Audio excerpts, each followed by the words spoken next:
I've seen the fire in our nation's eyes when anger prowls for prey.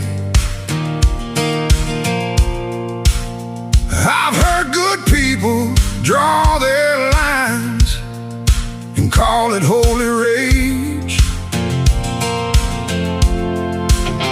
But the cross was never raised to bless the stones we throw. And if mercy leaves the house, there's something wrong down in the soul. Words ain't bullets, but they can hit the same. And once a heart turns cold enough, it forgets what grace is for. There's no room for hate in America tonight. No room in the home where the children need the light. No room in the heart where the Savior's supposed to stay. If Jesus owns the house, then hatred don't got no place. No room for hate. No, no room for hate. No room for hate. You can wave a flag above it, you can quote a verse or two, you can dress it up like justice till it almost sounds like truth. But outrage ain't righteous when it changes with the side. And you can't love your neighbor treating them like they're downrange. We're all image bearers, breath of God and dust. And you don't heal a broken land by teaching it not to trust. There's no room for hate in America tonight. No room in the home where the children need the light. No room in the heart where the Savior's supposed to stay. If Jesus owns the house, then hatred don't got no place. No room for hate. No room for hate. No room for hate. Drag it to the cross, lay it in the ground. Let the blood of Jesus turn the whole thing around. Truth can still be spoken, courage still can stand, but rage don't get to rule the soul of a faithful man. There's no room for hate in America tonight. No room in the home where the children need the light. No room in the heart where the Savior's supposed to stay. If Jesus owns the house, then hatred don't got no place. Let revival start where the anger breaks. Where the anger breaks. Let healing rise up where the hurt gives way. No room for hate. No room for hate. No, no room for hate. No room for hate. Not in Jesus' name. Oh, not in this house. Not in this heart. Not in His name. No room for hate.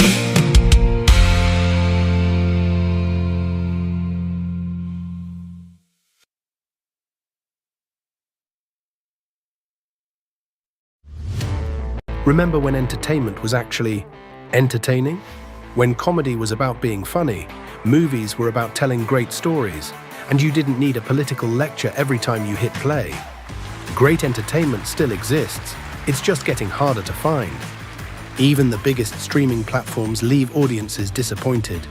That's why there's Studio TST, pure entertainment, real comedy, independent films, bold creators, movies, comedy, music, and more, and the home of fearless sketch comedy. That show tonight. Entertainment the way you want it. Funny, creative, unapologetic, and agenda-free. Studio TST. The future of entertainment starts here. Join Studio TST today for just $5 a month. Hello, friends. Do you have a moment so that we may discuss our Lord and Savior Minarchy? No, seriously, I'm just kidding. Hi, my name's Rick Robinson. I am the general manager of KLRNradio.com. We are probably the largest independent podcast network that you've never heard of. We have a little bit of everything, and by that, what I mean to tell you is we have news, pop culture, special events, conspiratainment, true crime, mental health shows, drama productions, and pretty much everything in between. So if you're looking for a new podcast home to grab a little bit of everything that you love all in one place, come check us out. You can find us on X under @KLRNradio. You can find us on our Rumble and our YouTube channels under the same names. You can also find us at KLRNradio.com and pretty much every podcast catcher known to man. So again, feel free to come check us out anytime you like at KLRNradio.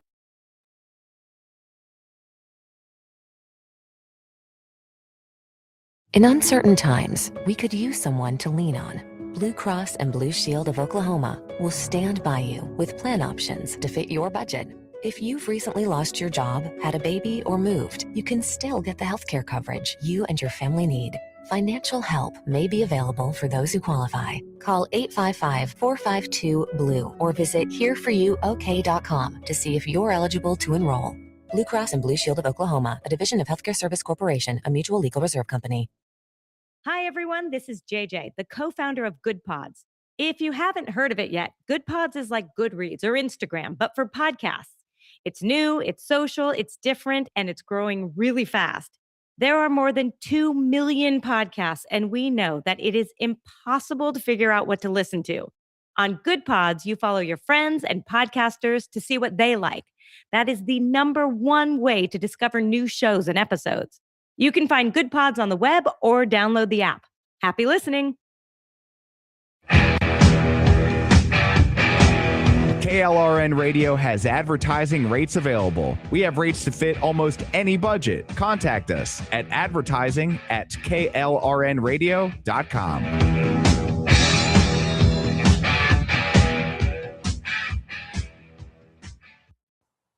The following program contains coarse language and adult themes. Listener discretion is advised.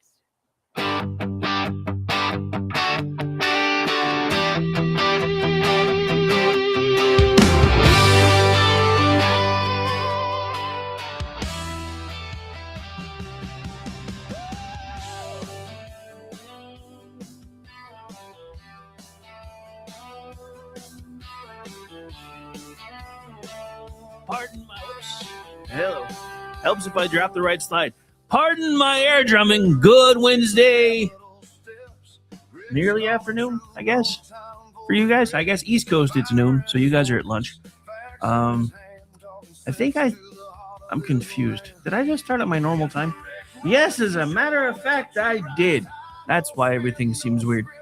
I forgot. I slid everything an hour later on purpose as a test yesterday or Monday, and then started on time today instead of giving myself the extra hour. I was wondering why all the numbers seemed off already, and I'm like, wait a minute, dummy, you moved to 1 to 3 as a test, and then you started on time. Your old time. So test failed. I guess we'll wait until next Wednesday and try again, because reasons. Anyway, so for those of you that were expecting me to be on at like noon my time, I apologize. I'm here a little early. I fell into old habits and was goofing off and making show notes, and I'm like, it's time to hit the button. And I was like, wait, you gave yourself an extra hour as a test on Monday, and it worked. And now we're reinforcing the fact that it worked, because so far nobody's seen us on YouTube yet. Anyway, although I did just get an update that apparently YouTube is changing its algorithms. Anyway, back to the intro. Now that I realize why I was mentally confused for a moment there. I know. Some of you that know me were like, for a moment, you say. Yeah, I got 2 words for you. One of them rhymes with truck. Show where we say what we feel. Uh-oh, guess what day it is? Guess what day it is? Huh?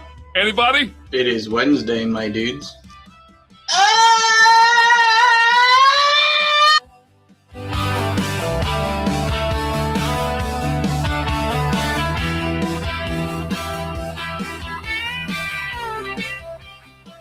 All right, and once again, officially welcome into the Chat Lives Matter Day, Wednesday Hump Day edition of the Rick Robinson Show. I am the man, the myth, the legend himself, Rick Robinson. I hope everybody's having a great Wednesday. And yes, I know those are all titles I call myself in my own mind because nobody else cares enough. That's okay. I understand that. It's all good. All right, so believe it or not, what I'm about to rant about actually kind of ties in to the topic for today. But so I saw something last night that severely just made me angry, and I see most of X agreed with me because it's been trending ever since. So Amazon made an announcement that they were going to launch a sequel to Stargate, basically with a jumping off point that would include all of the original canon. Some of the original folks that wanted to make appearances would be able to do so, but they were going to try to bring it back to hopefully bring in a younger audience. However, I have a thought on that, but we'll get to that in a second. So what happened was, after they made the announcement, made the announcement and went direct to production, the writers have already started writing the scripts, and then Amazon decided the new show format wasn't going to be inclusive enough, so they've killed it. Now, I missed something when I started ranting about this yesterday, so apparently they haven't completely killed it. Their thought process is they're going to try to potentially bring in another showrunner. My guess would be Kurtzman, since his contract at Paramount Plus is about to be up and they're not going to be renewing it, to try to make a more inclusive version of Stargate. Now, my problem with that is every time anybody starts using the word inclusive in anything, it dies. It dies slowly, painfully, and with all of its fans lamenting its death. What was once known as 2 golden franchises are basically on life support, and fans at this point are just like, can we just pull the plug because you've killed them and I don't know if they can be saved. Those would be Star Trek and Star Wars. They became the inclusive test beds for all of the things. But here's what I find most interesting, and this is why I'm saying eventually this will tie into today's topic. The folks at MGM, Amazon, basically decided that it wasn't inclusive enough. So my question is, when did America start having its own version of a Politburo? Because that's what's happening right now. These things are not passing the Politburo test. They're not pushing the right messages. What happened to free speech in this country? Where did it go? When did it die? Because trust me, at this point, because here's the thing, Stargate lasted forever. It started out on Showtime, then it moved over to Sci-Fi, and yes, some of the stuff they did with it later kind of started moving into the Fonzie jumping the shark territory of Happy Days. But it ran for 11 seasons, the primary, and then we had Atlantis, which ran for a while. And then we had Stargate Universe, which ran for a while. And honestly, the only reasons that those 2 parts of the franchise ended the way they did and ended rather abruptly was because the parent company had to file bankruptcy. Now, that is not a problem of the franchises. That is a problem of the management not being able to do their primary job because it's kind of in their title and being able to properly manage money. They had monetary gold mines. For anybody who's ever done anything like what I do, the idea of being able to capture lightning in a bottle more than once is an anomaly. And they did it not once, not twice, but thrice. Same thing with Star Trek. No matter, trust me, anybody remember the movies? Remember the old axiom, even-numbered Trek films don't suck? There's a reason that came to be. The first one was Gene Roddenberry trying to do what he did with the original pilot, which was make it way too cerebral for the target audience to understand. But he got to make most of what he wanted his love child to be, and people still went to see it. It cost way more money, so then we got a stripped down version of Star Trek 2 with some very large plot holes. Now that I am able to come back as an adult and watch it and go, you're telling me the science officer didn't realize that in a system that used to have 6 planets, there are now only 5? I find that hard to believe. And then there were other things too, but it was still, at the time it was in the theaters, a very entertaining show or movie to watch. And it elevated Star Trek to a new position, one that it hadn't held before, because of the rabid fan base that came through once it went into syndication. I know, because I wasn't alive when Star Trek ran first. But I do remember sitting down and watching it with my dad when I was a kid in syndication, in reruns. And it was something that we had in common, that we talked about all the time. And it was rare for us because my dad was more of a gearhead, metalhead kind of guy, and I never really was. I'm more of an electronics kid, always have been. I enjoy electronics. You give me something electronic, I can take it apart and put it back together. You put me in front of a car, and I'm like, I don't know where this goes.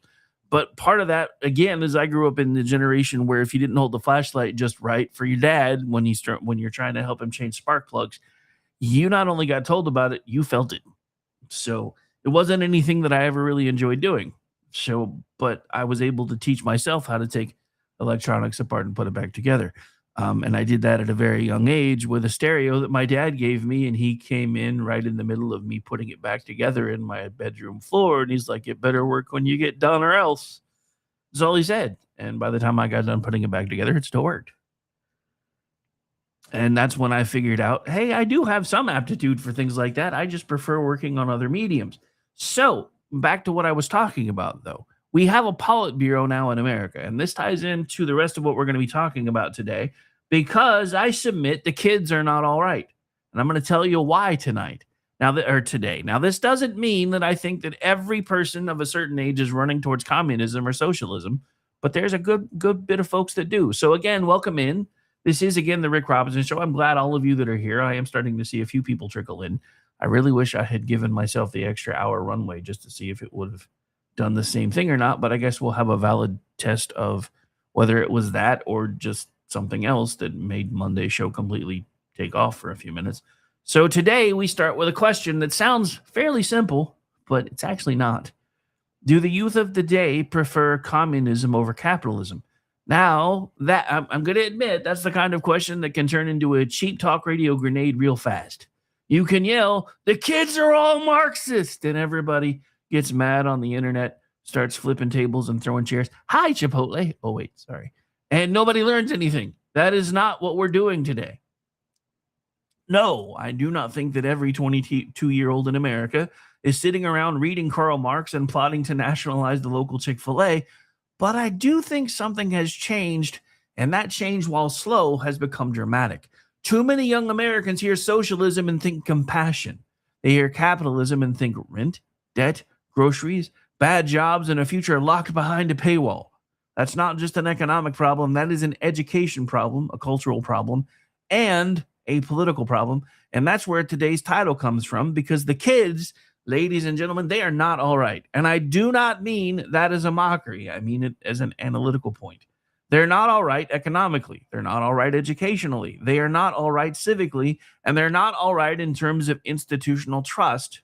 And they are not all right because a lot of institutions that were supposed to prepare them for adulthood instead handed them grievance, debt, confusion, and slogans fit for bumper stickers. So today we're going to walk through this very carefully, and we're going to start with the polling. Then we're going to look at education, academia, teachers unions, activists, nonprofits, DSA and DSA styled organizations, big city government, no bail and soft on crime policy, and then sprinkle in what last night's primaries actually showed us.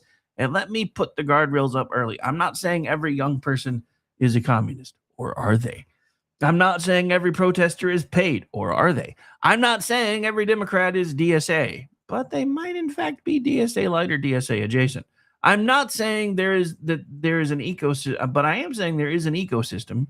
And when you look at the polling, the schools, the universities, the unions, the activist networks, the city governments, the criminal justice experiments, and then the election results, a pattern starts to show up. The worldview comes from one place, the anger comes from another, the organization comes from another. The policy shows up in the cities, and then everybody acts shocked when young people start flirting with ideologies that should have been buried under the ruins they created. And that is where that's the trip we're going to be taking today. Because again, ladies and gentlemen, the kids are not all right, but as of right now, they're not lost yet either. And if the right wants to win them back, it has to do more than yell Marxist at people who cannot afford rent. So let's start with the question again. Do young Americans prefer communism over capitalism? The honest answer is no, but not as a clean majority. But the warning light is currently flashing. Big red flashing lights saying, hey, why do so many young kids like these ideas when every time they try, they have failed? And then you get the folks that are behind the DSA and the DSA adjacent accounts going, well, real socialism's never actually failed because it's never really been tried. So the bigger issue here is that capitalism is not being understood by a lot of young people as freedom, ownership, entrepreneurship, private property rights, building something, keeping what you earn, starting a family, buying a home, opening a shop, and creating a life for yourself that matches what it is that you thought you wanted your life to be. That is not what they are picturing. For a lot of them, capitalism means rent that they cannot afford, student loans they can't escape, groceries that feel like a financial ambush. Now, these are the same kids that are actually, financing pizza. So let that sink in for a second. Healthcare bills, big companies laying people off while executives get bonuses, a degree that costs too much and bought too little, a starter home that now looks like a museum exhibit from a civilization that no longer exists. So when you ask them, do you like capitalism? Some of them do not hear, do you like freedom and property rights? They hear, do you like the system where your paycheck gets mugged by rent before it even makes it to your checking account? Never mind the fact that it also gets raped by the government before it ever makes it to your checking account. Which is why I keep saying we don't really live in a completely capitalistic society anymore. And that's why none of this works anymore. Because you can't blend the two. These two ideologies cannot coexist in the same space at the same time. And the progressives won the argument starting way back in 1913, 1914-ish when they convinced the Republicans that, hey, we need that tax back. Now, this isn't anything that happened slowly or quickly. This happened very slowly. So I'm going to be doing a little bit of a history refresher as we go here as well. So the breaks may be a little off today, but we're going to get through it all, especially since I started earlier than I intended. So if we run a little long, it won't really matter. But here's the thing. So we had an income tax, a progressive income tax, for the first time that I ever remember seeing or hearing about in history back during the Civil War, because there was money that was required that we didn't have. So, but after the Civil War, because it was a temporary tax, they ended it. So ever since the end of the Civil War, up until around 1913, 1914-ish, every 2 years, a fresh crop of Democrats, along with some folks that were holdovers from the previous 2 years, would come back to the Republican Party and say, hey, guys, you remember when we had that wonderful progressive income tax and we could do all these things without having to run back to the American people and say, hey, we need you to buy treasury bonds so we can finish our pet projects. Yeah, you remember those days? Those were awesome. And Republicans for the longest time kept saying, no. It was temporary for a reason. We don't need it. They're not going to want it. But just like Spike and the little dog from the cartoons, the little dog kept yep. And then eventually the Republicans said, you know what? Let's just do this. Let's leave it up to the American people, because surely they're going to be smart enough to not let you turn them over and shake their pockets. So we will put it on the ballot and let them decide.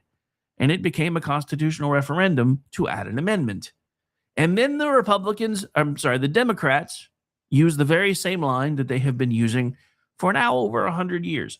This new tax will not affect you.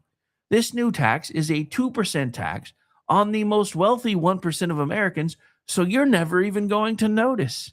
And everybody looked at the rich people and said, it's about time I got some of that money. And they said, sure, let's do this damn thing. And now look at our tax rates. Now they have been all over the place ever since the progressive income tax code was set up. At one point, the highest tax rate counting everything, including city taxes, state taxes, etc., it was around 90%. Nobody talks about that part. Nobody talks about that part. But this is part of the problem, because you have one group of folks who are now not even hiding the fact that they want to be socialist, and they used to be very subversive and quiet and sneaky about it, and they would just keep wearing the other side down. And unfortunately, the Republicans, ever since their inception, have always considered themselves the little brothers to the Democrats, because the Democratic Party was around from before. So they have always tried to seek the approval of what they consider their big brother, which is why we've run into so many issues throughout history. I'm not going to go through all of those again, because I've gone through a lot of them before. But this ties into everything, because again, the idea of capitalism and progressive socialism / communism, those two ideologies are incompatible, and they cannot exist in the same space at the same time. Much like we're now finding between the ideologies of Islam and Christianity, those two things are antithetical to one another and can't survive in the same space at the same time for very long. And we're seeing, unfortunately, across the pond, they are losing that fight. But that's why some of this becomes so important, because oddly enough, communists, socialists, and Islamists make really strange bedfellows, but it's the old enemy of my enemy is my friend kind of thing. Remember Sun Tzu? So yeah. So this is where the left has been very clever when we go back to that, kids not really liking capitalism very much because they don't understand how it works. The left does not sell socialism as state control of production. It sells it as equalness, fairness, or even equality or equity. It sells it as compassion. It sells it as somebody finally noticing that young people are broke and angry. That's the bait. But the switch is always the same. The solution is more state power, more centralized control, more government management, more redistribution, and then even more and more and more redistribution, and then more bureaucrats to help with the more and more redistribution, which creates this, dependency and even more dependency. More people who have never built anything telling the people who built things how much they are allowed to keep.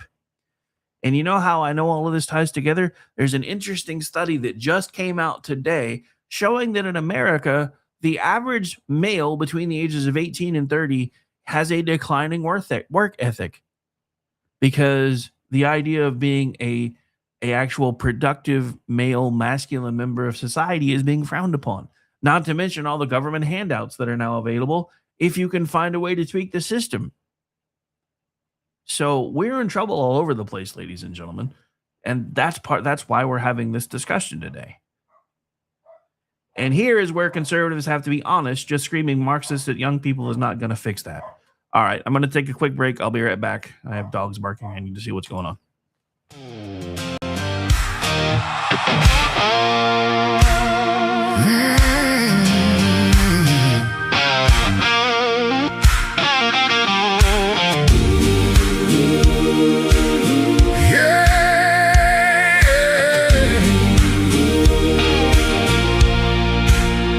I've seen the fire in our nation's eyes when anger prowls for prey.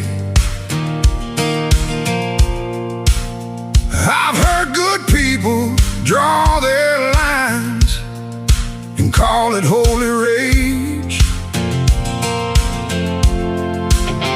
But the cross was never raised to bless the stones we throw. And if mercy leaves the house, there's something wrong down in the soul. Words ain't bullets, but they can hit the same. And once a heart turns cold enough, it forgets what grace is for. There's no room for hate in America tonight. No room in the home where the children need the light. No room in the heart where the Savior's supposed to stay. If Jesus owns the house, then hatred don't got no place. No room for hate. No room for hate. No room for hate.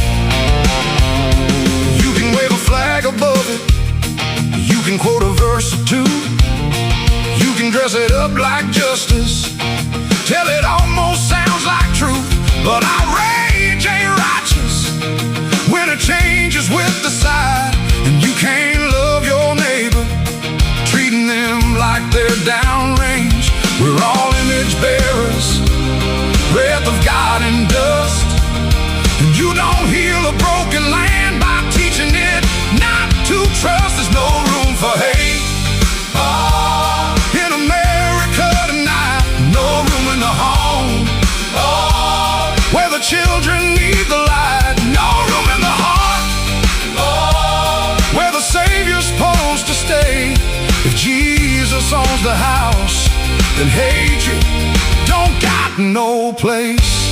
No room for hate. No room for hate. No room for hate. Drag it to the cross, lay it in the ground. Let the blood of Jesus turn the whole thing around. Truth can still be spoken, courage still can't stand, but rage don't get to rule the soul of a faithful man. There's no room for hate in America tonight. No room in the home where the children need the light. No room in the heart where the Savior's supposed to stay. If Jesus owns the house, then hatred don't got no place. Let revival start where the anger breaks. Where the anger breaks. Let healing rise up where the hurt gives way. No room for hate. No room for hate. No.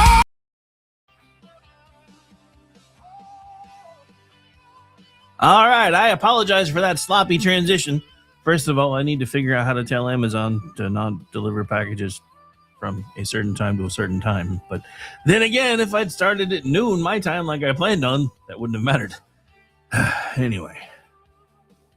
Yeah, I guess since I have that song set up a very specific way, it wouldn't let me add myself in so I could drop the volume and make a smooth transition. Anyway, so we're back. We're live. We may still take a break in a few minutes because that was an unscheduled one. But I do want to get back on track before I get too much more confused. All right. So, and yes, Denny, they have messed up a lot of things. And thank you for what you just said. So here's the problem. You know, again, when we left rather unexpectedly because of a delivery, more people who have never built anything telling the people who build things how much they are allowed to keep. And that happens a lot on the left. Happens a lot more even on the right than it ever really should. And here's where conservatives have to be honest, because again, just screaming Marxist at young people, that's not going to fix it. It's fun, and it's more often than not true, but it's still not going to fix anything. If a 25-ish year old person cannot afford rent, but I have a caveat with that. You want to know how I know that we have been living in one of the most abundant times ever? Most of these people that are just coming of age have no concept of what a roommate would be. So up until now, there have been people that have been moving out of mommy's and daddy's basements at around 25, 26 years old and finding a place of their own. That isn't how things worked in the 80s and the 90s. I had roommates until I got married, because it was the only way to make things work. So again, if a 25-year-old cannot afford rent, cannot afford a home of their own, cannot imagine having kids, is working 2 jobs and thinks the system is rigged against normal people, you cannot just pat them on the head and say, have you considered reading Milton Friedman? But you can remind them that when we were kids, we couldn't afford our own rented place or own home most of the time either. We had to go in and cohabitate with people and share expenses. And yes, even sometimes work 2 and 3 jobs. When I was in college, I had 3 part-time jobs around trying to keep my college schedule, because it was the only way that I could afford to do the things that I needed to do. So these are not new problems. These problems have always existed. The problem, the thing that has changed is now, instead of looking at ourselves and figuring out how we can fix them, we go to the government and say, please, can you fix this for us? And then all that ever does is make it worse. But it's been happening that way by design. So no, I'm not faulting the kids. I'm not faulting the kids for believing what they've been taught, but that's also part of the problem, and we're going to get into that later. Because here's the thing. This is very simple. It's very simple. We have to stop looking to the government for every single solution. That's the entire reason this country was founded in the first place. And if we're going to have that conversation, this year seems to be the perfect time to have it again, since we're supposed to be celebrating its 250th birthday this year, and almost nobody wants to. But we've talked about that too. I did an entire show about that and why on Monday, and this was the next logical offshoot, because there are reasons all of this is happening the way that it is, and some of it is happening by design. So what we have to do, and I did this with my kids, and remember, I'm old. I'm 53. My kids are all adults now. They're all off building their own lives. But even when my kids were going to school in the late 90s, early 2000s, and even later into the 2010s, they hated me. Because when I figured out civics wasn't being taught, I made them learn it at home. Because it was one of the easiest ways to explain to them why freedom is better than dependency.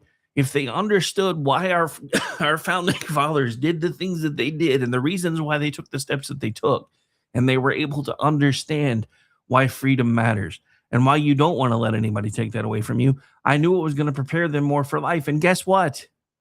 They have all to a person come back to me and said, Dad, I know I yelled and screamed and threw a fit when you were reading to me about the Constitution and forcing me to understand how to read cursive, even though they weren't making us write it anymore. But thank you, because everybody around me that is my own age has no idea how this country works, and I do. A lot of them have gone on to become very successful. My youngest is actually considering following in my footsteps and has recently applied to a local police department.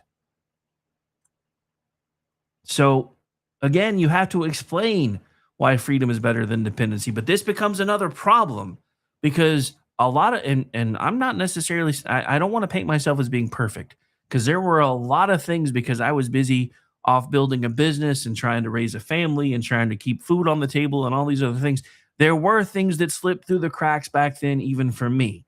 But the other problem that we have is most of America has now abdicated the responsibilities of teaching the children about things to their schools and their teachers, and almost nothing is discussed in the home anymore.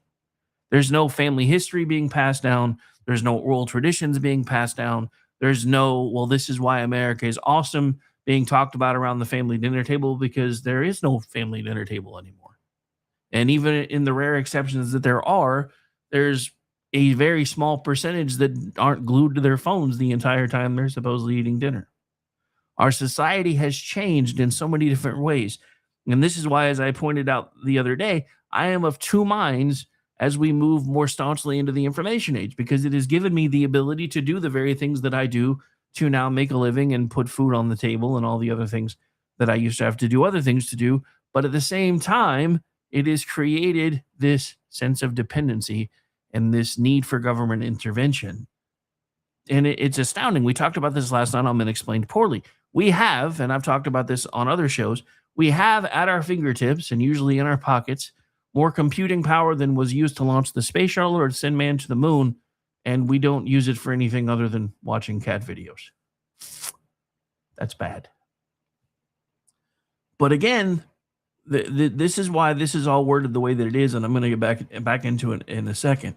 You have to explain why freedom is better than dependency. Not your child's school, not your child's teacher, but you. You have to explain why property and property rights matter. You have to explain why small business is different from corporate cronyism, because they are. You have to explain why markets actually work when you allow them to, why socialism fails, and why every system that promises heaven through government eventually discovers it needs force to get there. And that is the first part of the show, because young people did not wake up one morning and spontaneously decide that communism was cool. Something taught them to look at capitalism with suspicion and socialism with curiosity. And that brings us to education. But before we get there, let's sprinkle in the first piece from last night. In California's governor's primaries race, Republican Steve Hilton and Democrat Xavier Becerra were leading the field, while Tom Steyer, the billionaire progressive socialist climate activist donor class celebrity, walking LinkedIn page for elite progressive politics, was trailing in third. Now that matters because if this was just a clean socialist or progressive tidal wave, Tom Steyer should have been surfing it. But this is where it gets interesting, because let's not forget, California, as I call it, commie failure, has very liberal mail-in voting laws, meaning that you can actually submit, as long as it was postmarked as of yesterday, a mail-in ballot. So yes, right now, it looks like California is trying to wake up and at least allow a Republican on the ballot. I have a sneaking suspicion that 7 days from now, we will be having a different conversation, but I hope that I am wrong. Now, again, that matters for now because it shows that California is trying to make changes. Now, my question becomes, will the mechanism that Californians have surrendered to allow them to make those changes? So let's be fair, at least for the moment. Last night did not prove the far left is sweeping everything, because they're not, but it also did not prove that the far left is dead. And again, whether it's on life support or not will kind of be determined by what happens in the next week, especially in California. It proved the Democratic coalition is in a fight. Establishment Democrats, progressive activists, Democratic socialists, union power, donor money, celebrity outsiders, and voters who are just tired of the cost of everything are all colliding. That is the environment young people are swimming in, and that is why today's question matters. And again, the kids are not all right, but sadly, the reason is not a simple one. They were taught the complaint, not the cost, which leads us into the education lane. I want to say this very carefully because this is where people get sloppy sometimes. I'm not saying every teacher is a Marxist. I'm saying trust but verify. I'm not saying every classroom is a communist training camp. Maybe LGBTQ, though. Sorry. I'm not saying there's some red flag hidden behind every whiteboard. Yeah, but that's not the argument I'm trying to make anyway. The argument is this. A lot of young people were taught the complaints against capitalism more clearly, more repeatedly, and with more moral urgency than they were taught the cost of communism. And that is a huge problem. Capitalism gets judged by its worst actors. Communism gets judged by its brochure. Think about how this often works. When capitalism is taught, students hear about robber barons, sweatshops, exploitation, inequality, greed, corporations, the rich getting richer, the poor getting poorer, and business interests corrupting the government. And some of that is actually fair and accurate throughout history. You cannot tell the story of industrial capitalism without its abuses. You cannot talk about markets without talking about cronyism that does in fact crop up. And we're finding cronyism all through our government now. And we're finding all these people that have figured out how to exploit all these government systems that were in place to supposedly try to make things better for the average American. And they've been bilking us, the taxpayers, for hundreds of millions, if not billions of dollars. But again, these people have been told America is evil, the government is broken. So why not play Robin Hood? I'm just saying. If you want to know why every time we scratch or every time somebody picks up a rock, they find billions of dollars in fraud, it's because they have convinced themselves they are Robin Hood and America is the Sheriff of Nottingham. It's pretty simple when you think about it from that perspective. But then the other problem is communism often gets taught as theory, equity, workers, solidarity, revolution, sharing, anti-colonialism, the oppressed rising up, everyone getting what they need. And then the horrors get treated like footnotes. The gulags, the famine, the secret police, the censorship, the surveillance, the prison camps, the people shot trying to cross the border out of the workers' paradise, the state owning the economy, and eventually every human being attached to that economy. That cannot and never should be a footnote. And why is this so important? Because we have seen, even in our recent history, people that were protesting in places like California holding Mexican flags and talking about how they were coming back to reclaim the lands that were stolen from them, when in reality they weren't stolen. We either bought them or conquered those areas and took them over. That's not stealing. I know it's a painful thing to talk about, but that's not stealing in any definition of the word. But one of those people was a very prominent person who was making the statement that in his mind, communist Russia had things better because things were better within at least eventually they started getting things wrong. But the first decade was pretty cool. 6.5 million people died in that first decade. But again, communist paradise was awesome for the first 10 years. But again, if you keep treating these things as footnotes, and if you teach young people every sin of capitalism and then soften every horror of communism, you can't really be shocked when some of them grow up thinking socialism is just kindness with a budget office attached.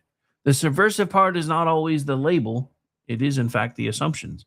You teach young people that wealth is extraction instead of creation. You teach them that profit is exploitation. You teach them that unequal outcomes are proof of oppression. Again, remember, our founding fathers believed that equality was a thing, not equity. All men were created equal.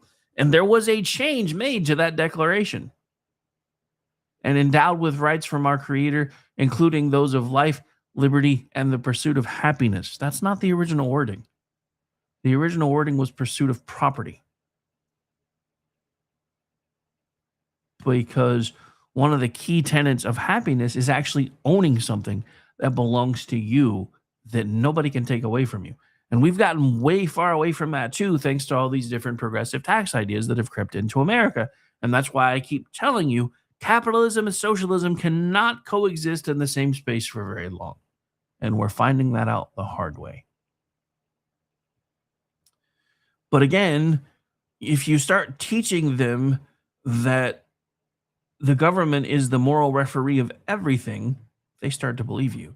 You teach them that private property is potentially suspicious or even not necessary.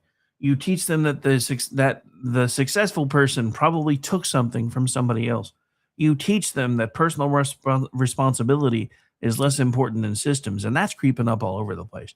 Because I see people every single day that aren't willing to even take personal responsibility for some of the choices that they make in their own lives. Like I know somebody who was complaining the other day to somebody else because they lost something that they desperately had to have, and they needed the person to go find another of the things that they needed, and it took them a while, and they were having a fit. And I was just talking to this person who was venting to me. I'm like, did you bother to tell them that they probably should stop losing things that are that important? Because, sometimes you have to take personal responsibility. But then because people aren't taking personal responsibility, and a lot of times they're leaning into the systems to give them guardrails and safety nets that turn into spider webs and everything else, one day they show up with a political label and everybody says, where did that come from? And why are you suddenly walking around with a hammer and sickle tattoo on your arm? It came from the worldview they were taught. They may not be teaching the Communist Manifesto on Monday morning, but if every lesson teaches that success is theft, profit is exploitation, and unequal outcomes are proof of oppression, you can't act shocked when students start looking for an economic system built around the resentment that they already hold. That is how you teach socialism without ever having to say the word socialism. You teach the assumptions first, then the label shows up later. Now, let's connect this to the institution side. Academia has leaned left for a very, very long time. Teachers' unions have been major democratic political players for a long time. School board races, teacher training, curriculum development, accreditation, campus culture, administrative offices, these things all matter. The left did not have to win every dinner table argument if it already held the teachers, the college, the union endorsement, the campus bureaucracy, and the school board race. Again, not every teacher, not every professor, not every school, but institutionally, the tilt is obvious. And it doesn't really matter the political bent of the teacher if they are required to teach a curriculum that, again, may not use the word socialism, but teaches all the right buzzwords other than that. And then eventually kids go, hey, this sounds a lot like socialism. And according to my teachers, this is pretty cool. So here's where last night's election results help us understand the bigger fight. Look at San Francisco. The race to replace Nancy Pelosi is not really a normal Republican versus Democrat race. It is a fight inside the Democratic coalition. Scott Wiener, yes, I said Wiener, and Connie Chan advanced. One lane is more establishment, the other lane is more labor. Affordability, progressive taxation, working class services. That is the point. In deep blue places, the real fight is often not left versus right anymore. It is left versus lefter. Or left versus far left. Lefter versus my nonprofit has a better grant writer than yours. And that matters because those deep blue places often become laboratories. Get out of my laboratory, Didi. They become proof of concept cities for the ideas that later get sold nationally as compassion, equity, reform, or justice. So when we talk about young people warming to socialism, we cannot just talk about TikTok, although I think that's a pretty good feeder pool. We have to talk about the institutions that formed them as well, because they were around before TikTok.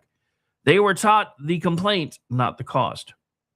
And when you combine that with a broken starter economy, that complaint finds a home real fast.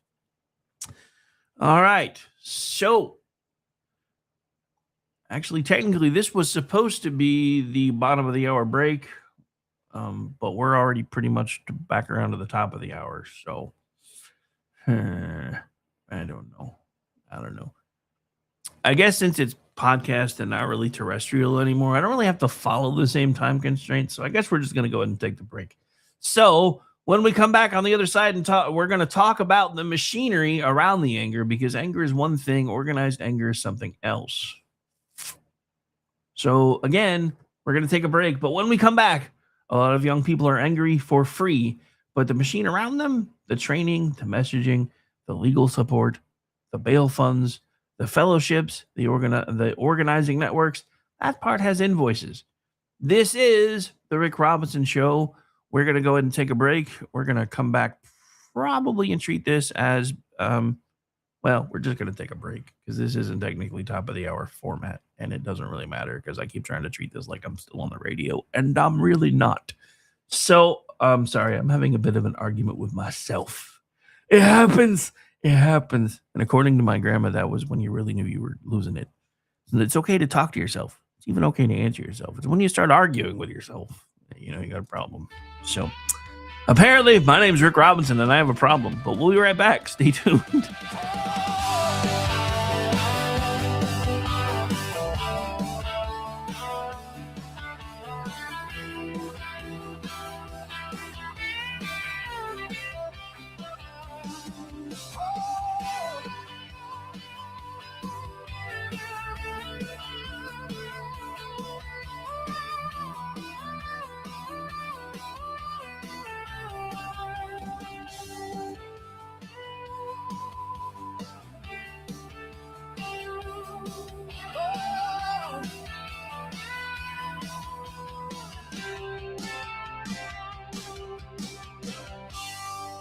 They tried to quench the fire, drown it all in chains, tried to break our will and wash away our names.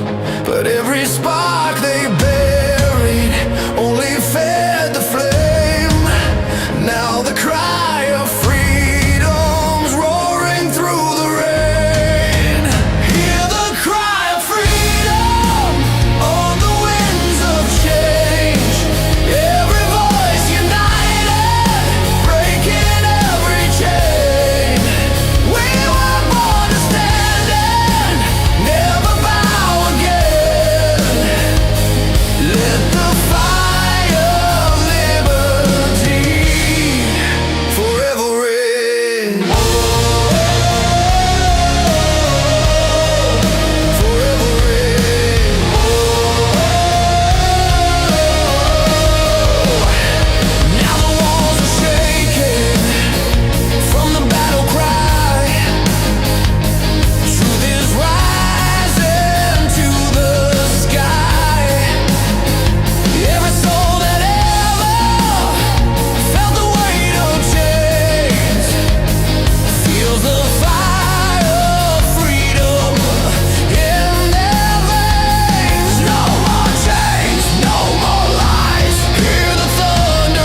And welcome back into the Chat Lives Matter Day edition of the Rick Robinson Show. The time constraints, the format, they've all gone out the window because I started an hour earlier than I accidentally started an hour earlier than I intended to because we were testing something. And then I had to take an unscheduled break because of a delivery. And now everything's just gone out the damn window. So we're just going to get through the show, and where we land is where we land. So, yes, technically this should be right around top of the hour. It's not going to be. Because we're just now into bottom of hour one material. So there will officially be a top of the hour break here in just a little bit. But like I said, show schedule, show format, they've all gone out the window today. Anyway, I don't know why it bothers me as much as it does, I guess, because I have spent so much time tied to terrestrial clocks and formats and segments that I've always tried to hang on to that. And for some reason, I couldn't really do that today, and I've decided I don't care anymore. But again, so welcome back in. We're working through the question, do young Americans prefer communism over capitalism? And the answer we're building is more nuanced than that, but not really by much, because the fact that any do is kind of scary, because in fact, some do. Too many are flirting with it, but the bigger issue is that young Americans have been taught all of the bad stuff against capitalism and how America sucks and how it's this evil, dark place that was founded on all the wrong ideals and blah, blah, blah, blah, blah. And then they got dropped into an economy that makes those complaints feel real, and then surrounded by institutions that tell them their anger is virtue. But I want to stop right there. So let me put myself a little marker so I know where I was in my notes so I don't backtrack too much. But I want to stop right there because I want to attack the idea of how bad our economy currently is versus what it used to be, and it's not. Ladies and gentlemen, whether we wish to admit it or not, our poor people, yes, even the ones living under bridges and in tents, live better than 98% of the rest of the world. We are living in such a time of abundance that we now argue over the type of food that we should be eating because there is so much that is available. Some of it good, some of it not so good.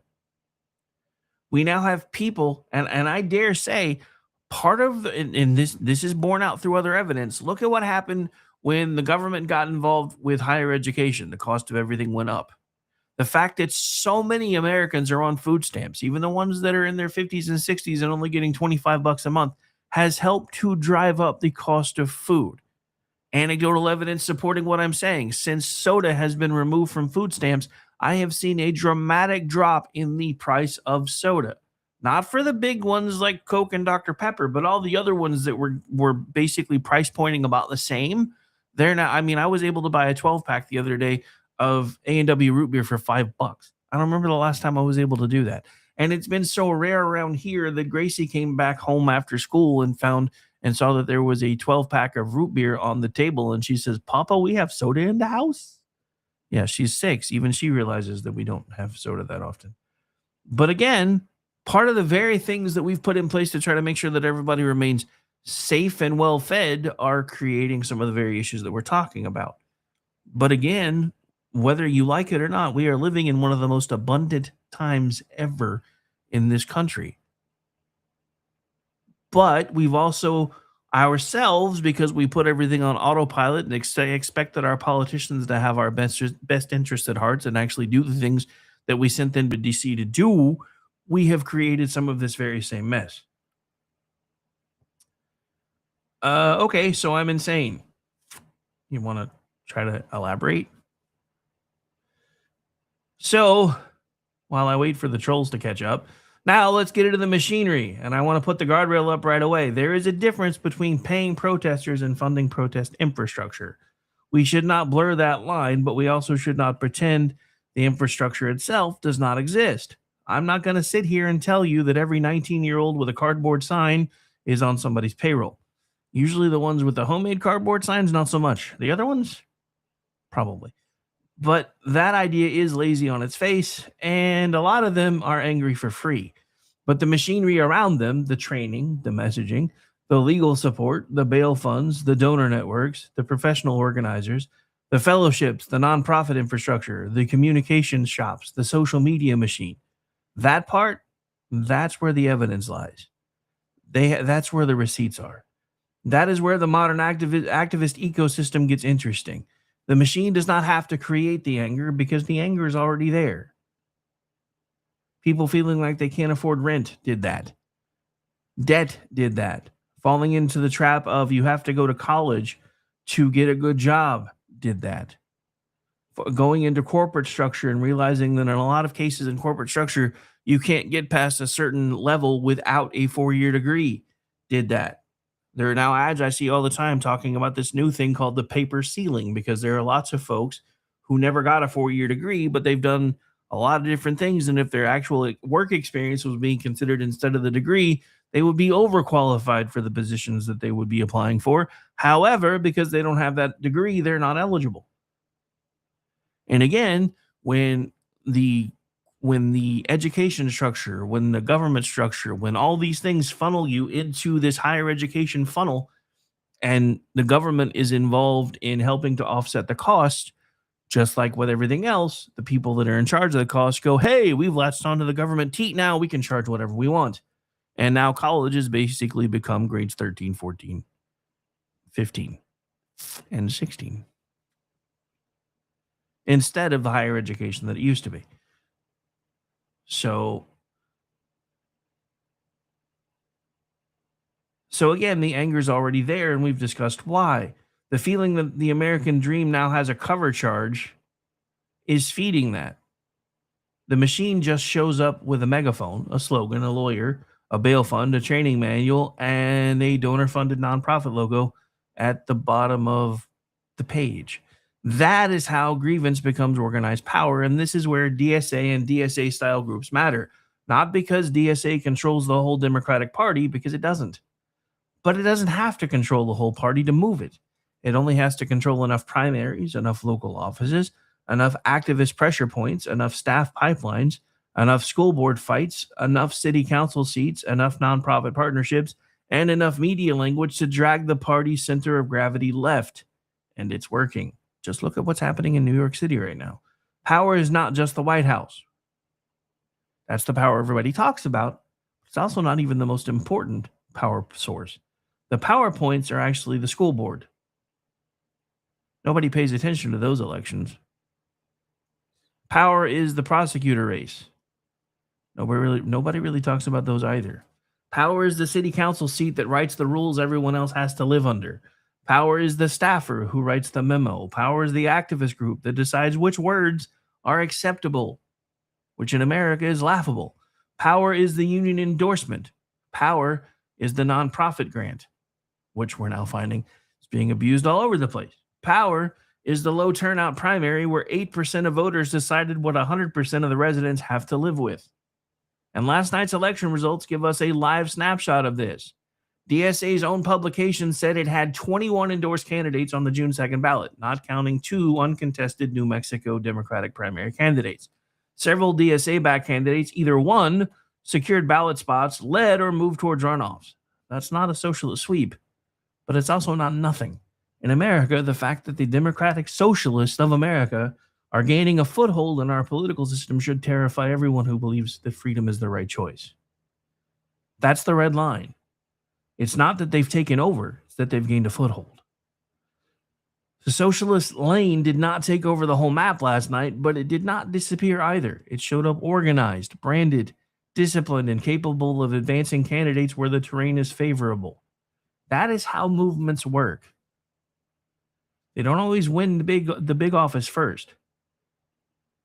They build backbenches. They dig trenches where they can basically stay put. They take local seats. They get school board members. They get city council members. They get prosecutors. They get staff. They get committees. They get policy shops. They get nonprofits. And after all of that, they start to get influence. Then one day, people look around and say, when and how exactly did the Democratic Socialist of Americas become normal? It became normal because nobody treated the pipeline seriously while it was being built. Now, to be fair, again, the election results complicate the story. In Los Angeles, Nithya Top Raman, described as a Democratic Socialist who was not leading the mayoral race. Karen Bass was ahead. Spencer Pratt was in the second lane. And Top Raman was sitting third. in the partial results that we currently have. Bass is already confirmed to be headed to a runoff, but this was not a clean socialist takeover of Los Angeles, at least not yet. Because remember, we won't know the results of the election in commie failure for about a week.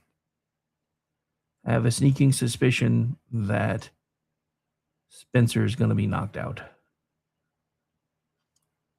I wish I was wrong, and I hope I'm wrong, but I don't think I'm going to be.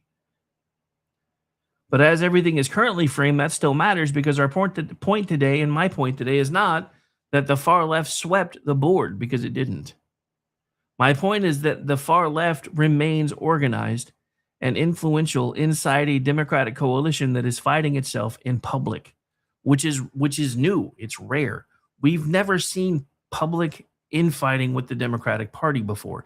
And that's how I know how much more of a behind the scenes, below the surface of what you can see problem this is. Because if the DSA is now willing to openly pick a fight inside the Democratic Party and do it publicly, they either are a lot stronger than anybody thinks, or they believe they are. And either way, that becomes a very dangerous thing.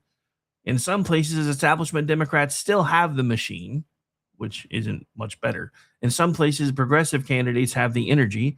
In some places, voters are so frustrated with governance that an outsider can become a real problem for an incumbent. In some places, the socialist lane advances. In other places, it stalls. But the pipeline itself is still running. And that is the big picture that we're talking about today. The kids were taught that America sucks. The current framing of the economy gave that complaint emotional weight. The activist machine organized the anger, and then city policy started showing voters what the theory looks like when it hits the sidewalk. And that's where we're going next. No bail, no brakes. So let's talk about consequences and how often so many of these things wouldn't have been able to take a foothold if there were, in fact, still consequences. Because one of the most dangerous things a society can do is teach young people that anger is virtue, and then remove the consequences when anger becomes disorder. Again, I'm going to add a guardrail. I'm not saying every bail reform is evil. I actually used to be on the side of justice reform. You can find my archives when I used to do shows on places like KOKC here in Oklahoma City and WNJC out of New Jersey. But then it got hijacked. I firmly believe we need to use our justice system to lock up the people that we're actually afraid of, who have done very bad, very terrible things, not just the people that we're angry at. And I have been saying that from the beginning. But then the idea of bail reform got hijacked by far left people who think that anybody going to jail for any reason at any time is just wrong and cruel. So again, I'm also not saying that poor people should just sit in jail just because they can't afford bond. That's not justice either. But there is a way to find a middle ground, and the folks that are in charge of a lot of these no bail jurisdictions don't want to find it, or don't know how, or don't care enough to find it. Because look, if you're Joe Schmo who's jacked a pack of cigarettes, no, you shouldn't have to sit in jail while you try to scrape up bond. That's dumb. But if you're somebody who's done very terrible things to people and justice has become a revolving door, then all you're doing is giving them the opportunity to do even more bad things to people. There's a real difference between a low-risk first-time defendant and a repeat offender with open cases, violent history, and a calendar full of court dates. The problem is when reform stops making that distinction.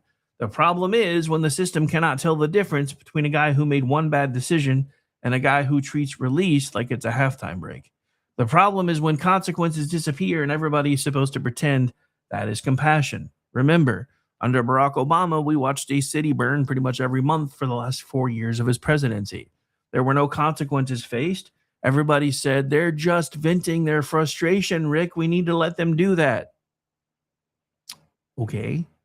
When does my side get a turn? Because I guarantee you I would have been thrown in jail. Because I'm just as frustrated, maybe for different reasons, but I am just as frustrated. So when you build a revolving door and call it justice, do not act shocked when people actually start walking through it. And this ties directly into the worldview we have been talking about. If your worldview says crime is mostly society's fault, cops are mostly the problem, consequences are mostly oppression, and disorder is just desperation with better signage, then soft on crime policy becomes morally attractive. But voters do not live inside the theory. They live on the street. They see the open air drug market. They see the tent city. They see the store closing. They see the security guard who cannot stop anyone. Because again, security's main job is to observe and report. And according to the Supreme Court, that's now basically the job of most police departments. Nobody talks about that part anymore either. They see the repeat offender arrested for, let's say, the 14th time. They see the business owner told to just file another report, and then the police do nothing with it. They see the police officer completely demoralized. They see the family that no longer goes downtown because they're afraid for their safety. And at some point, voters stop asking whether the theory sounded compassionate and start asking whether that city ideal still works. And that becomes yet another problem. And this leads us to one of the next things that I want to talk about. It'll take me a second to get it pulled up, so bear with me. I think it was this one.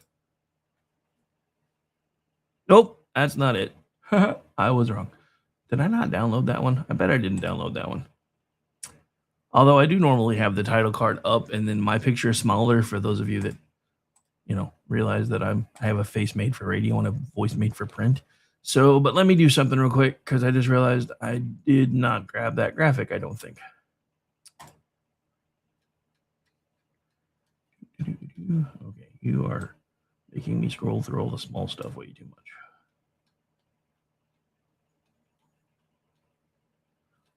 Talk amongst yourselves and you trolls can keep screaming at me while I'm grabbing this graphic. It's okay. I don't really care.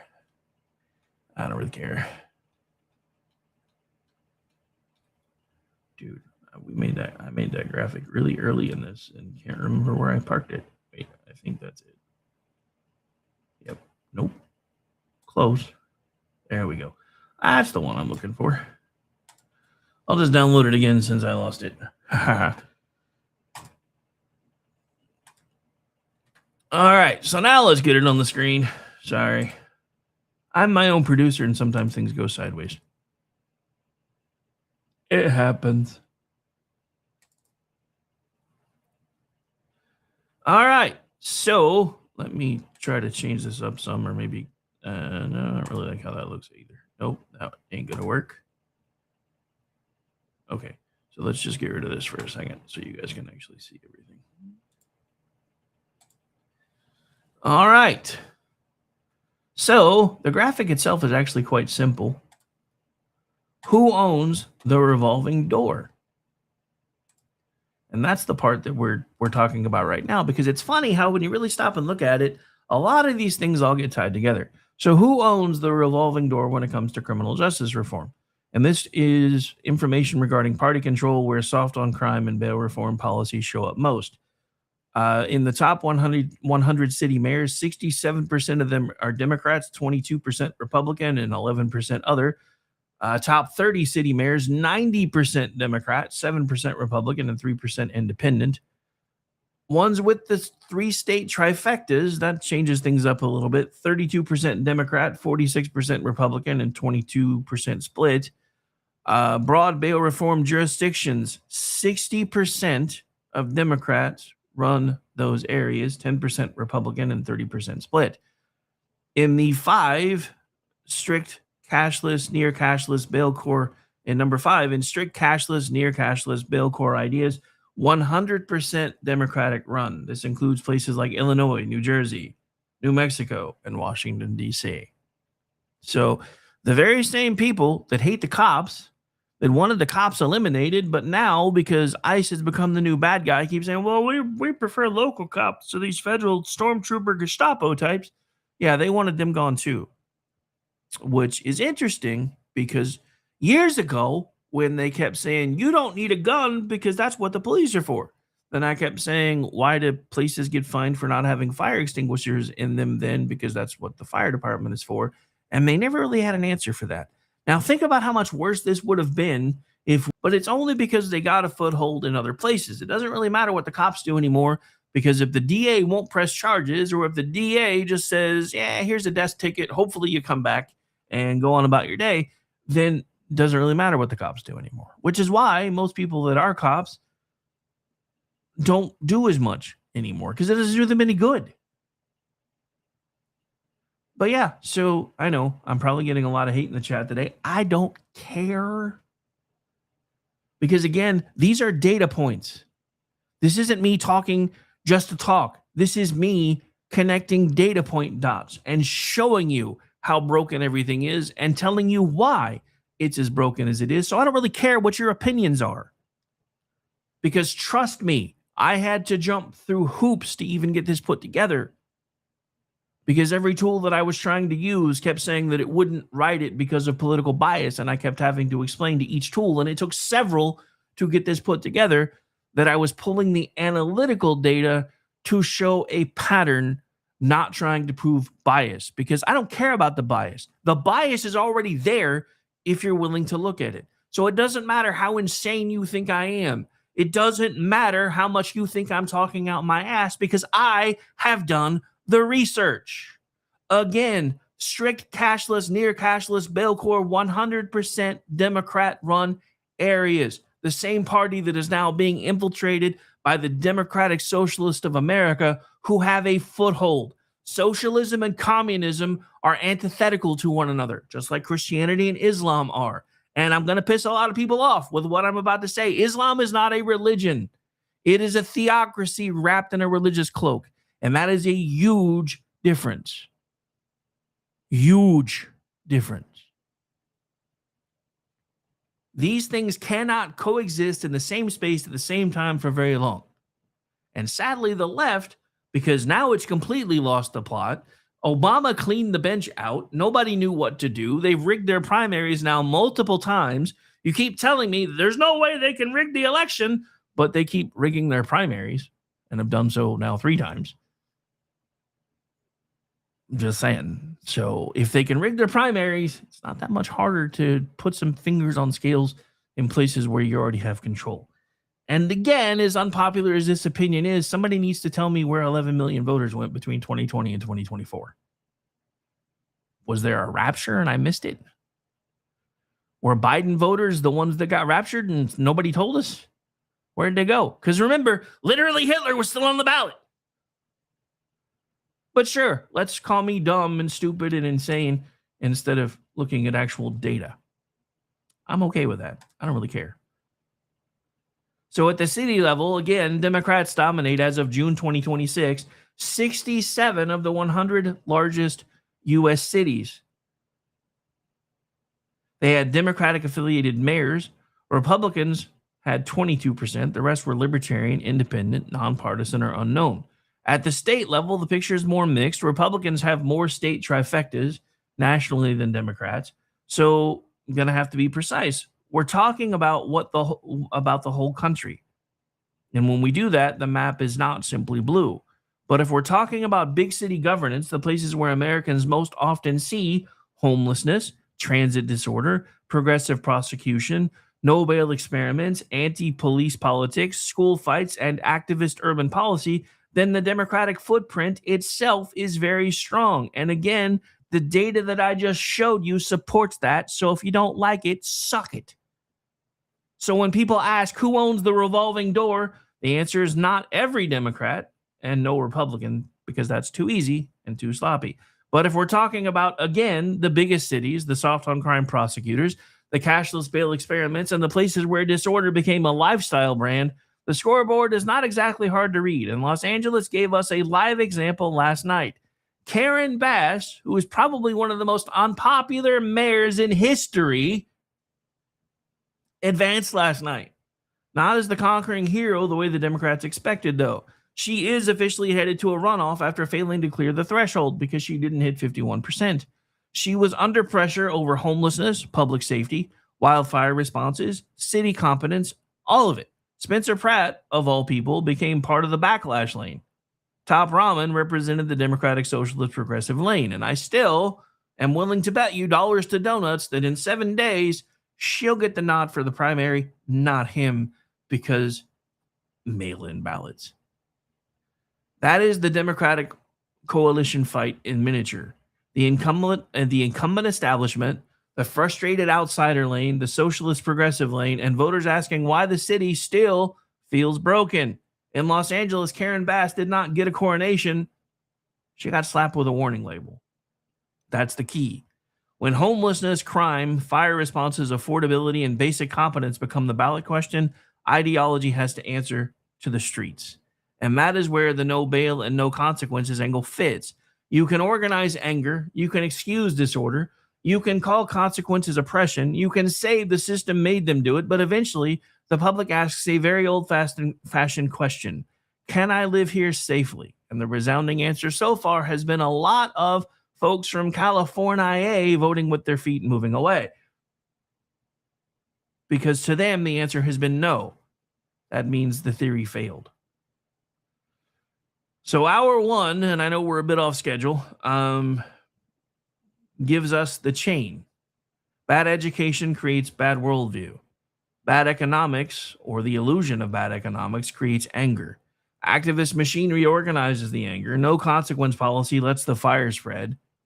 But we do still have hour two coming up, even though we're a bit off schedule. So coming up in hour two, we're going to put the whole pipeline together, from faculty lounge to City Hall.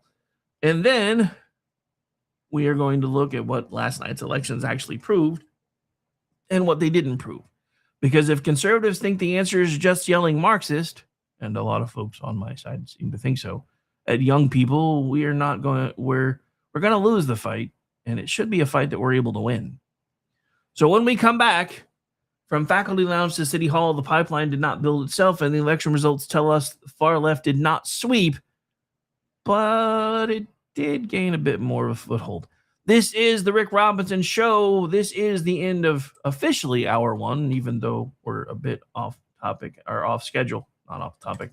But we're going to get through the whole damn thing anyway. Again, my name's Rick. This is my show. We'll be back. Hour one is officially in the books, or the first almost 90 minutes officially in the books. The rest coming at you on the other side.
I've seen the fire in our nation's eyes when anger prowls for prey.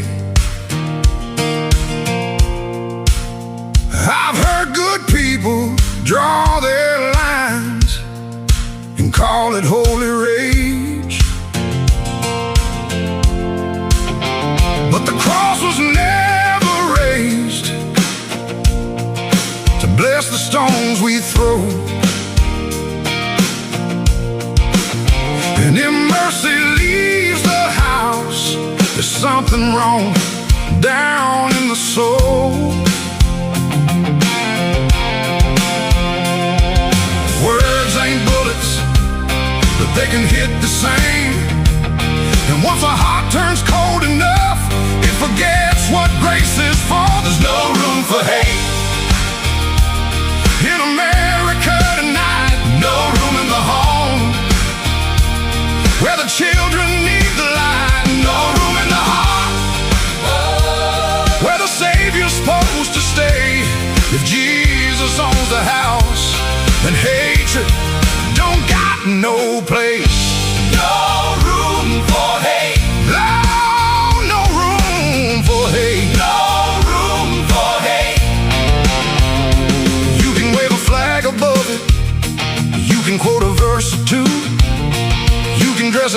like justice. Till it almost sounds like truth, but outrage ain't righteous when it changes with the side, and you can't love your neighbor, treating them like they're downrange. We're all image bearers, breath of God and dust, and you don't heal a broken land by teaching it not to trust. There's no room for hate in America tonight. No room in the home where the children need the light. No room in the heart where the Savior's supposed to stay.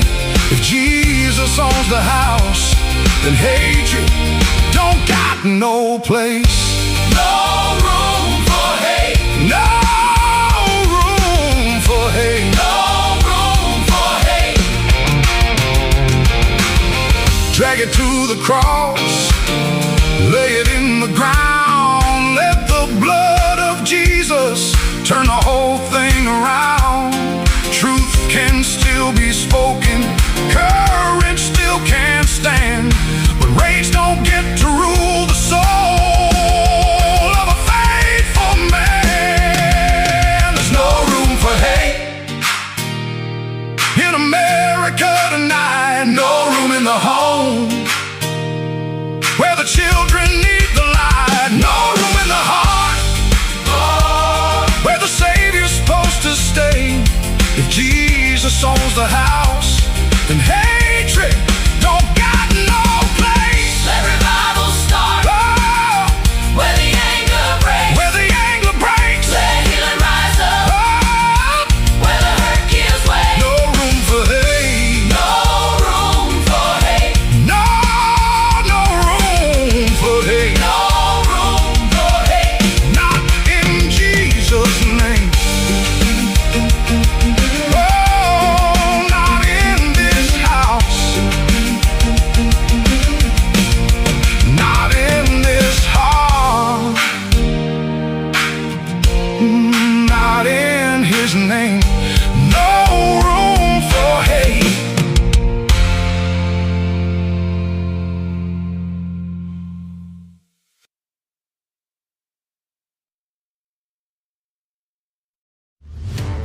Remember when entertainment was actually entertaining? When comedy was about being funny, movies were about telling great stories, and you didn't need a political lecture every time you hit play. Great entertainment still exists, it's just getting harder to find. Even the biggest streaming platforms leave audiences disappointed. That's why there's Studio TST, pure entertainment, real comedy, independent films, bold creators, movies, comedy, music, and more, and the home of fearless sketch comedy. That show tonight, entertainment the way you want it. Funny, creative, unapologetic, and agenda-free. Studio TST, the future of entertainment starts here. Join Studio TST today for just $5 a month. Hello, friends. Do you have a moment so that we may discuss our Lord and Savior Minarchy? No, seriously, I'm just kidding. Hi, my name's Rick Robinson. I am the general manager of KLRNradio.com. We are probably the largest independent podcast network that you've never heard of. We have a little bit of everything, and by that, what I mean to tell you is we have news, pop culture, special events, conspiratainment, true crime, mental health shows, drama productions, and pretty much everything in between. So if you're looking for a new podcast home to grab a little bit of everything that you love all in one place, come check us out. You can find us on X under @KLRNradio. You can find us on our Rumble and our YouTube channels under the same names.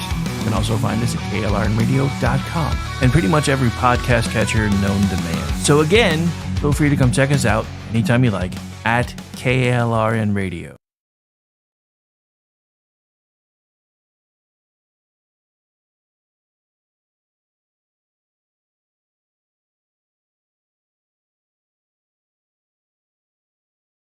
Hi, everyone. This is JJ, the co-founder of Good Pods. If you haven't heard of it yet, Good Pods is like Goodreads or Instagram, but for podcasts. It's new, it's social, it's different, and it's growing really fast. There are more than 2 million podcasts, and we know that it is impossible to figure out what to listen to. On Good Pods, you follow your friends and podcasters to see what they like. That is the #1 way to discover new shows and episodes. You can find Good Pods on the web or download the app. Happy listening. KLRN Radio has advertising rates available. We have rates to fit almost any budget. Contact us at advertising@klrnradio.com.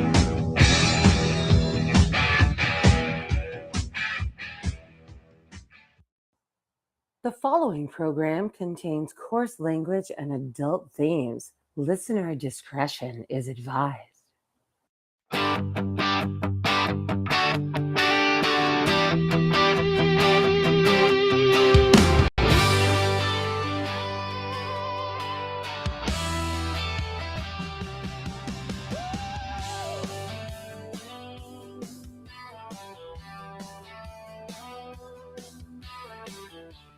All right, welcome back into the program, ladies and gentlemen. I don't do this often, but I kept waiting for what looks like Brian to spout off about the party switch fallacy.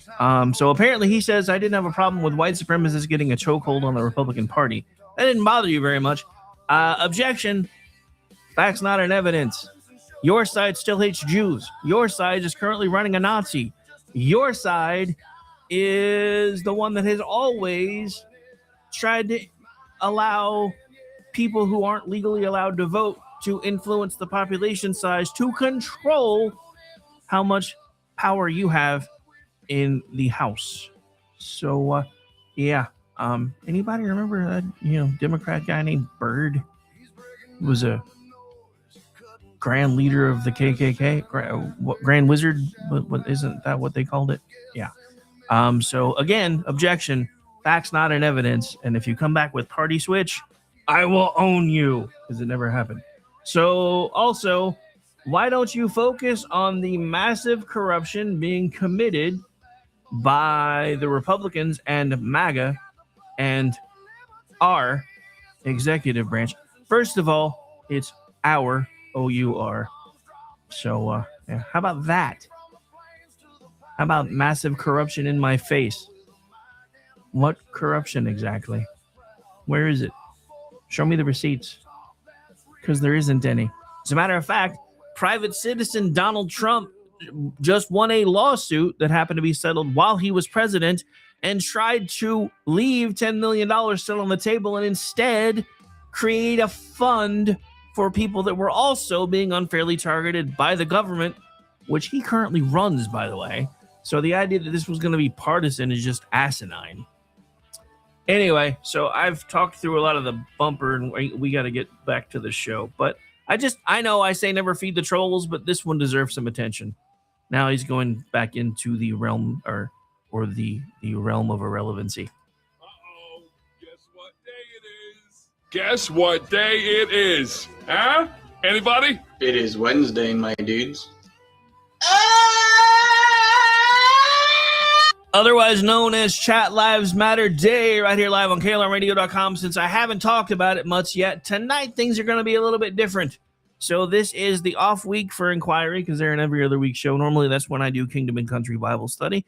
G is also going to be off for his summer rotation schedule, so I will be taking control of the 8 o'clock hour until sometime in August. And so for tonight, I haven't decided if I'm going to do a 2-hour Kingdom and Country edition or Kingdom and Country and then roll into America Off the Rails. And I may actually just do the extended Bible study edition and then save the America Off the Rails takeover for next week. That way it's not so weird with it being my voice and 2 completely branded shows back to back. So I think that's probably what I'm going to do. So that starts tonight at 7 p.m. Eastern. Again, probably Kingdom and Country extended Bible study edition, followed by Behind Enemy Lines, our good friends Gene and Ross. Hopefully the Amish one has recovered from his pole dancing, working from the California elections last night. So anyway. Yeah, again, objection, facts not in evidence, because, reasons.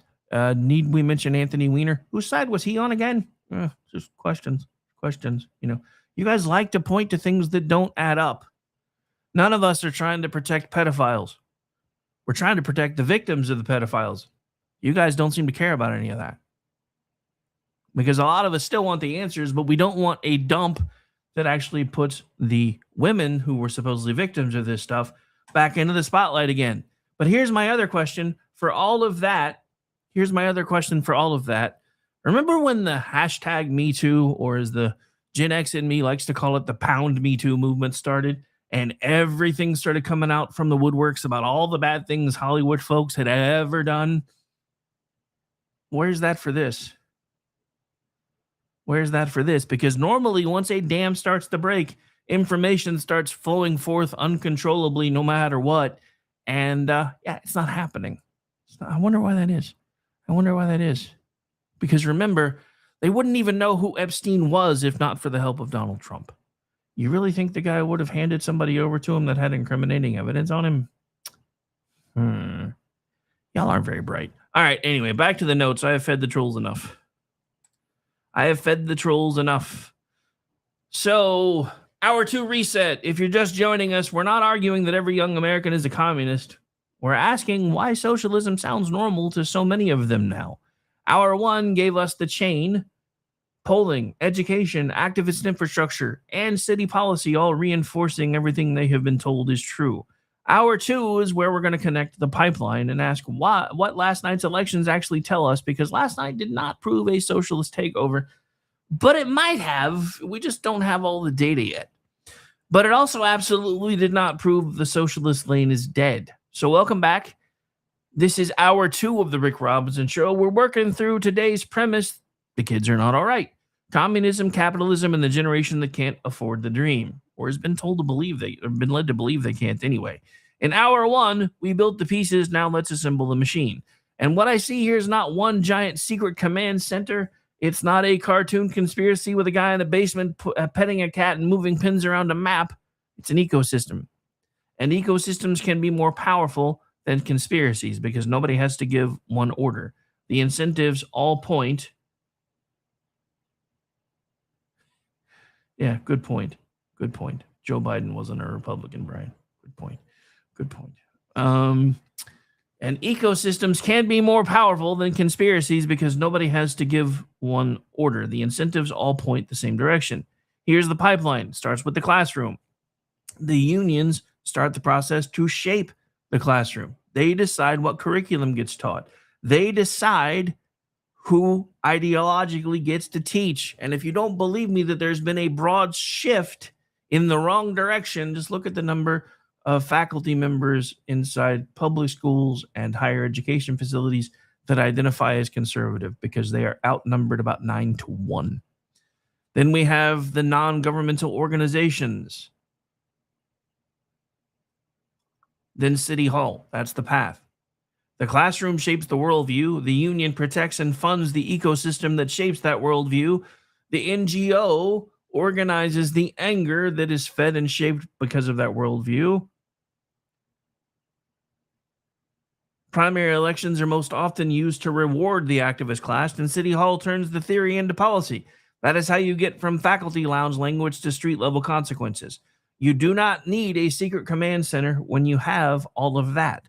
The worldview comes from a classroom. The money comes from the unions and the non-governmental organizations.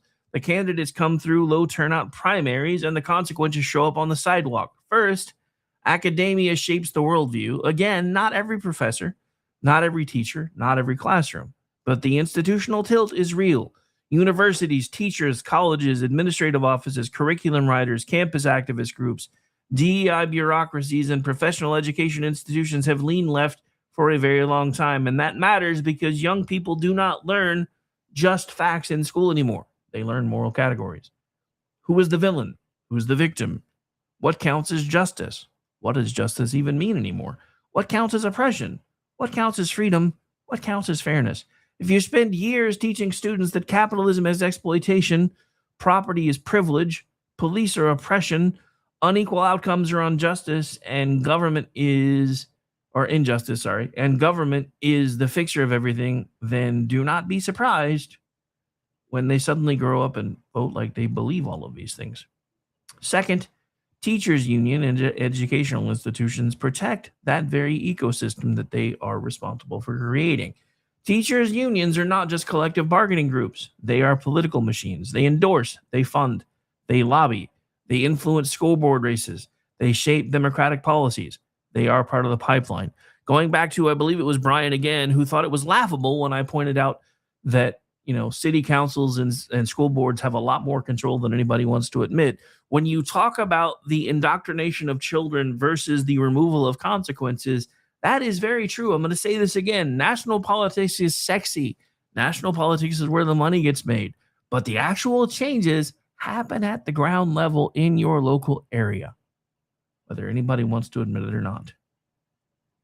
Because again, all of these things that we're talking about as far as this ecosystem influence school board races. They shape democratic policies. They are and always have been a part of the pipeline. And again, I'm not attacking the individual teacher who's doing their best with an average of 28 kids, a broken copier, and the superintendent who thinks another consultant will fix reading scores. I'm talking about institutional power. When the people writing the lesson plans, training the teachers, funding the school board races, and lobbying the legislature all lean the same direction, you do not need a conspiracy because you already have an ecosystem. Third up in the totem pole is NGOs and activist networks. Those are used to organize the anger. They take the worldview, they take the anger that a lot of these kids are feeling, especially as they start transitioning from high school into the university system and not really knowing what to do with themselves and not sure what degree to get because, things that are important aren't really taught anymore. They provide all of the things that they need, including the slogans, the signs. They provide the training. They provide the legal support. They provide the campaign staff. They provide the communications. They provide the pressure. They provide the bail funds, if bail is even necessary anymore.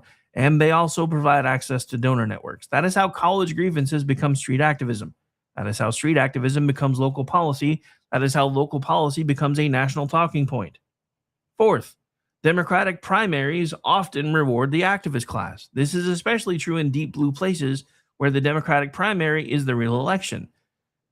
If the district is 80% blue, then the fight is not really in November. The fight is the primary, and low turnout primaries reward organized, ideological, motivated voters. That means activist groups can punch way above their weight most of the time because most of America is turned off by today's political climate.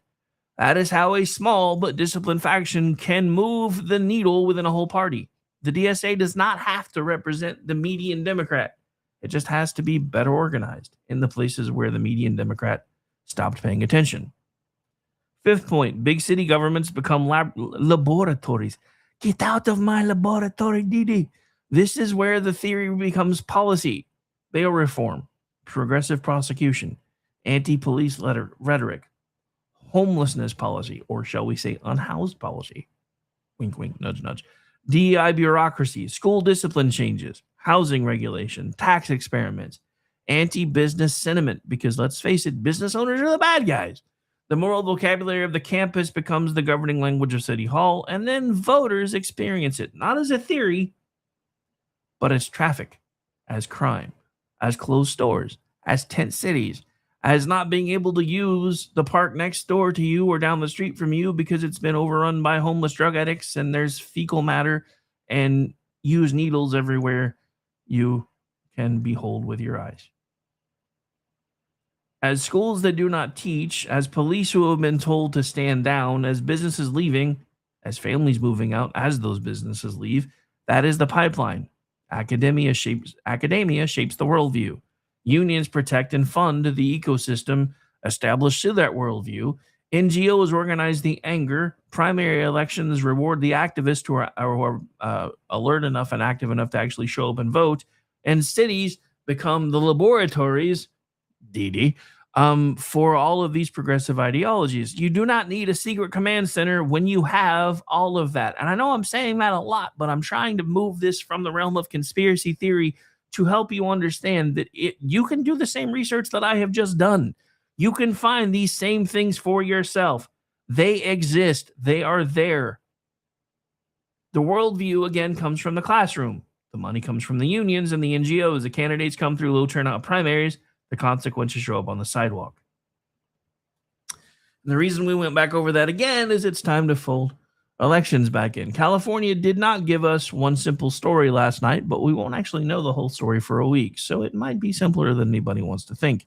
In the governor's race, the pure progressive billionaire lane did not dominate. Tom Steyer, who was trailing Steve Hilton and Xavier Becerra, who were leading. In Los Angeles, Karen Bass survived but did not glide. She is headed to a runoff with frustration over homelessness, public safety, wildfires, and city competence all hanging over the race and around her neck like an albatross. Now, again, what makes me concerned, and if I'm wrong, I will come back and we'll talk about it in about a week. But what makes me concerned is I'm afraid we're going to see what we always see. Those two Republicans outperformed expectations, but they did not perform well enough to stop the steal. And now I'm curious to see how many mail-in ballots are going to come in and flip the scale, because it's what always happens. In San Francisco, the Pelosi replacement race became a Democrat-on-Democrat fight over what kind of left gets the seat, and DSA-backed candidates showed that their machine is still alive, not all powerful, not sweeping the board, but alive, organized, and capable of winning or advancing in favorable terrain, meaning they have a foothold in America. Socialism has a foothold in America. And as we've talked about quite often on this show, socialism is the gateway drug to capitalism. Eventually, one leads to the other. You can't get to one without going through the other, because it's like traveling a map.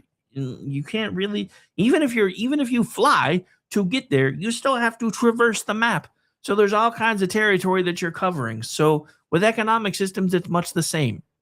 You start with capitalism or communism on one side, and then there are varying degrees that get you from one side of the scale to the other.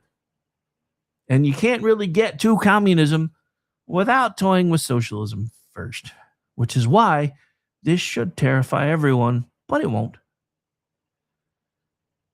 But that's the story. The Democratic Party is not one thing in these cities anymore. It is a coalition, and there's a lot of infighting happening within that coalition. Establishment Democrats want control. Democratic Socialists want the steering wheel. Progressive nonprofits want to control the rule book. Unions want the contracts, and activists want the language. And regular voters just want the tent city moved, the rent lowered, the streets safe, and the fire department funded. And that's where this whole show starts to come together. The kids are not all right because the institutions that raised them were not neutral. And sadly, as we discovered with COVID, a lot of the parents weren't plugged in enough to know exactly what was broken with those institutions. And so the schoolwork had to come home. And then suddenly parents were like, holy crap, what are you teaching my kids? So I want to say this because, again, insert Gemini joke here, but I'm of two minds of all of this stuff, because in one form, what happened with COVID was terrible. What we've uncovered that happened with COVID, with the involvement of mid-level bureaucrats and folks like Tony Fauci, is terrifying. But at the same time, it woke a lot of people up. So while this foothold has been here, and while the DSA is now aggressively trying to advance because they have been uncovered and they can't do so under the cloak of darkness anymore, there are a lot of parents who are starting to make changes in what and how their children are taught. This, unfortunately, is going to take a generation or two, if we do make the proper changes, to start catching back up again. And what drove me down this rabbit hole was realizing how unpopular the idea of America's 250th birthday is, depending on your party leanings, which is insane to me. Every Republican on the planet celebrated in America, celebrated the bicentennial, even though they weren't really fond of the guy who was in charge at the time. And there was lots of things that were blowing back from scandals, etc. Dude, Watergate makes everything we're going through today look like it was a tea party. That's the scary thing. But again, kids are not all right because the institutions that raised them, notice I said the institutions, not their parents, weren't neutral. The economy they entered wasn't healthy, which is a weird take on it, really, when you think about it, because again, we are the top 1% of the world, whether anybody wants to admit it or not. And that's why I keep trying to tell everybody, every time the Democrats talk about how this is only going to affect the top 1%, you got to remember, they are a bunch of folks who want a one world government. So they're not just talking about the top 1% of America. And if you don't believe me, just look at what Joe Biden did when he decided, hey, if you use Venmo or PayPal or something to sell something that's more than $600, we're going to have a record of that and we're going to tax you for it. Does that sound like a top 1% kind of thing to do? Unless or until you look at it in that framework. Again, just saying. So the activist machinery around them was not asleep, and the cities run by these theories have not delivered enough basic competence. This leads me to another side point. When I first started trying to use AI to help me build show notes and help me keep myself on track because ADHD squirrel, I got into an argument with both forms of the AI that I commonly have to use to put these things together, because sometimes one is better at one part and the other is better at the other. But in order to break them of a very bad habit, I had to teach them something, which is, if the Democrats have all the answers, why is Washington, D.C. one of the worst places in the country since as long as it's had a city government, they've been in charge? And it broke both AIs because they couldn't reconcile it. Because even the people that are programming them, and even though they're not telling them exactly what to think, they're giving them the social guardrails and everything else, and the conflict resolution guardrails and the social compliance guardrails. And when you point out that, hey, if everything for the Democrats work out the way it's supposed to all the time, and they are the panacea to fix everything, why is everything they touch broken? And I started with DC because it was the cleanest example, because it didn't have a city government for a long time. But from the moment it had one, pretty much Democrats have been in control of all of it. And yet, even though they kept promising all these things and promising all these things and promising all these things, and had full control, city council, mayorship, police department, all of it, none of it ever materialized. So it confused the hell out of the AIs. And even this today was a hard show to put together, because every time it got confronted by data points and data sets that didn't match its ideology, it kept telling me, both of them, that they couldn't build the show outline for me, but never would tell me why.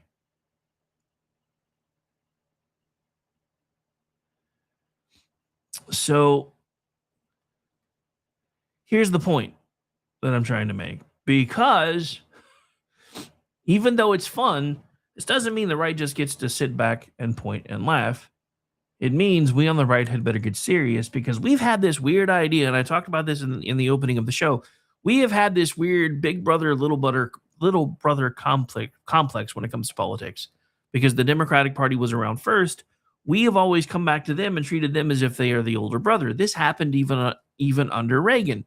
Reagan, who wanted to take them at face value when they said, wipe the slate clean and then we'll fix the system because the immigration system is broken. Okay. Reagan wiped the slate clean. Now, keep in mind, when this happened, I was, that was 86. So I was 13. So I had no idea. But the funny thing is, listening to people that were older than me were like, yeah, we kept watching what he was doing, saying, yeah, this is a terrible idea. And now we're seeing the same thing when it comes to Trump with Iran. So I'm not exactly sure what's going to happen with that either, but that's not the topic for today. So, yeah, but either way. So here's the thing. We better get serious, because we keep not only believing that we're big brother, little brother living in the same happy household, but we also keep thinking that we get to play by these Marquis of Queensberry rules, and it doesn't matter if we lose, as long as we lose with honor, and we're getting our lunches eaten over and over and over again, because we keep not wanting to see what's plainly in front of our faces. The Democrats have stacked the deck as much as they can in blue cities and blue states. And then they want to cry foul when we start trying to do the same thing, because it's the only way that we can fight back. We didn't create this. They did. But they liked it because it took us forever to figure out what they did. And they were able to make California this blue paradise as we all sit and wait for it not to actually fall off the shelf into the sea, as they kept telling us it would happen with climate change and global warming and all the other things that came before those, but falling off the fiscal shelf into the sea, because it can't sustain itself anymore. So this is what last night actually proved. So we're going to slow down a bit and be fair, because this is where analysis matters. Last night did not prove America is turning socialist overnight, because it isn't. It didn't prove the DSA controls the Democratic Party, but again, it doesn't really have to. It didn't prove that every Democrat is in fact a communist. Didn't prove it, but sometimes you have to wonder. It did not prove every protester is paid and that every protest is paid for. And it did not prove every bail reform caused every crime problem, because those problems existed before the bail reform. So they've only exacerbated them, and that much is true.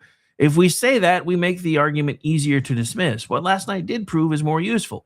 It proved the far left lane is actually very organized, and a lot more organized than a lot of us on the right wanted to admit. It proved socialist and DSA-backed candidates can win or advance in deep blue territories. It proved establishment Democrats do still have power, but that power might be waning. It proved deep blue cities are having internal fights among their left wings. It proved voters are starting to judge theory by results. And it proved the Democratic coalition is wrestling in public over affordability, public safety, homelessness, policing, taxation, capitalism, and whether it's a good thing, and overall government competence. And that is enough. You do not need to exaggerate when the real picture is already this interesting. Let's take another look at Los Angeles. Bass was the incumbent. She had the office. She had the name. She had the establishment lane. But she still ended up in a runoff environment because voters have eyes. They have watched homelessness. They have watched emergency response controversies. They have watched public safety debates. They have watched affordability go sideways. They have watched her make excuses for being overseas at a party while her city burned. And then they watched her make the argument that these are 30-year-old problems and I can't fix them overnight, while she and the rest of her ilk were thumbing their nose at Donald Trump for not being able to fix the entire American problem on day one. And I will admit that was a self-inflicted wound from Donald Trump, because he kept saying, I will be able to make things better on day one. He was being hyperbolic, but you can't give Aspies hyperbole because they're going to take you literally. Just saying. So then you have Spencer Pratt. Now, whether you like him or not, that's not the point. The point is that an outsider frustration lane became real enough to matter, because this is the guy who kept driving home the point, and he did so very succinctly. He stayed in 3 points: homelessness, crime, and the dangerousness of the city were pretty much the only things that he really talked about. Well, actually, I guess homelessness, crime, and dangerousness kind of go together. And then, of course, poor fire responses. And then, but when somebody else, granted, remember, it wasn't even him, when somebody else put together a video showing that he was living in a trailer and put it out to the public, of course, there was an outcry, because by then he was actually staying in a hotel. And he's like, well, that still proves I don't have a house anymore, assholes. But yeah, so that's why Spencer Pratt was able to get traction. My concern is I don't think it was going to be enough traction for him to be able to outperform what I'm afraid happens next. He would have had to get to 51%. Because in a jungle primary, if you can capture 51% of the vote, there is no other election. That's it. Bingo, you're done. Now, the bright spot here is the incumbent mayor wasn't able to do that yet either. I say yet because we won't really know for 7 more days. But then you have Nithya Top Raman, the Democratic Socialist Progressive lane, saying, no, the answer is not a move to the center. The answer is further structural change. That's the fight in a lot of blue cities and blue states. And again, I would not be surprised if she manages to, if they can't make Bass win outright with the mail-in vote, they're gonna put her over the top of Spencer. They're gonna put her over the top of Pratt. I'm almost certain. I am 99.9% sure. But I guess we'll find out. And if I'm wrong, I guess I'll be eating crow in about a week. This takes us to San Francisco. The Pelosi seat race tells the same story from another angle. Deep blue district, Democratic fight, establishment lane, progressive labor lane, big money, anti-billionaire messaging, affordability, taxation, and services. Again, not Republican versus Democrat. It's a fight over which version of the left inherits the machine that Nancy Pelosi helped to build. And then DSA's candidate list tells us the pipeline is not imaginary. It is documented, it is public, and it is well organized. The DSA's own people are telling you the strategy: endorse, organize, train, win local races first, build power from there, which is the mistake the libertarians have made. As a little L libertarian, I'm kind of happy they've made it. They kept shooting for the big seat first, and they weren't ever able to get off the ground. The DSA has been more methodical. They have moved slowly, a lot like the idea of the progressive tax code, which got re-implemented 40, 50 years after it was removed, because the Democrats kept coming back to the well until the Republicans finally said again, hey, we don't really believe the American people are going to be so stupid to let you tip them over upside down and shake their pockets, so we'll let them decide. DSA has had much the same strategy. They have slowly, methodically taken up room within the Democratic Party, and now they have gotten so much more power that they don't even feel like they have to hide it anymore. So the honest headline from last night is this: the socialist lane didn't sweep, but the pipeline is still producing candidates, and the socialist wing of the left actually has a rather strong foothold. That's the middle ground. And that's the scariest part when we're using that as what would be considered the middle ground, because that's actually a lot stronger than any hype that I could have come up with. If you came into last night looking for a socialist sweep, you didn't exactly get it. If you came in for looking for to prove that the socialist lane is dead, you didn't get that either. What you got was a live X-ray of the Democratic Party's bones and a better autopsy than the DNC did. And some of those bones are starting to point in very different directions. This is why today's show matters, because the polling says young people are open to socialism. The education pipeline explains why that language to them now sounds normal. The activist infrastructure explains how anger becomes organized. Hi, Chipotle, how you doing? The city governance data explains where the policies land.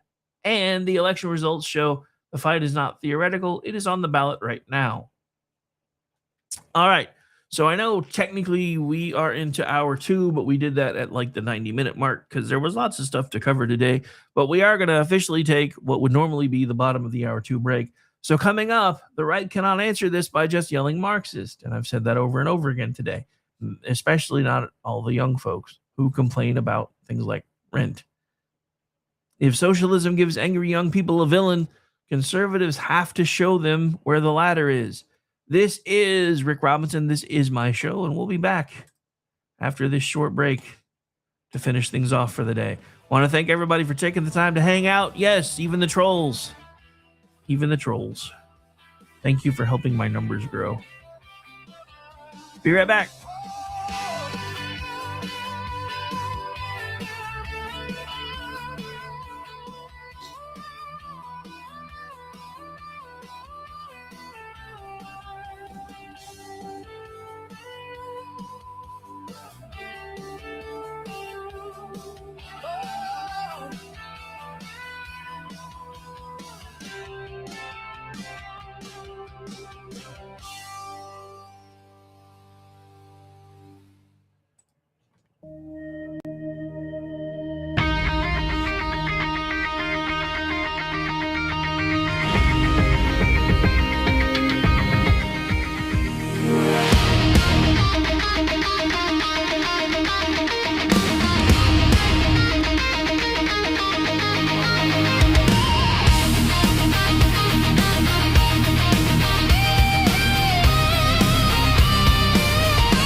comes in, somebody answers. Day or night, they're already moving. Calm voices, fast hands, doing the work while the rest of the world freezes. From a headset to a truck, from a badge to a door, they don't stop to count the cost. They step in when it matters. It's not about being seen, it's about being there. They're holding the line when the lines go dead, standing their ground when the world goes dark. They're the calm in the chaos, holding the line through the fire, the flood. When everything falls, they don't ask why, they just answer the call, always standing in the gap for us all. Before the sirens fade, before the scene is clear, someone's already making sense of the moment, keeping people alive, keeping things from getting worse. Some run toward danger, some stay behind and hold it together. Different roles, same weight, same promise to show up.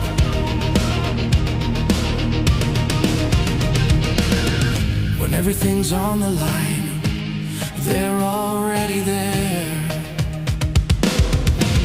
They're holding the line when the lines go dead, standing their ground when the world goes dark. They're the calm in the chaos, holding the line through the fire, the flood. When everything falls, they don't ask why, they just answer the call, always standing in the gap for us all. This is service, this is sacrifice, this is how lives are saved. No spotlight, no applause, just showing up again and again. They're holding the line when the world goes dark. When everything's breaking, they hold their ground. They're the calm in the chaos, holding the line. So we raise our voices for the ones who stand. Every voice, every badge, every helping hand. They don't ask why, they just answer the call, always standing in the gap for us all, always standing in the gap for us all. For those who run and for those who hold steady, for those who stand in the gap.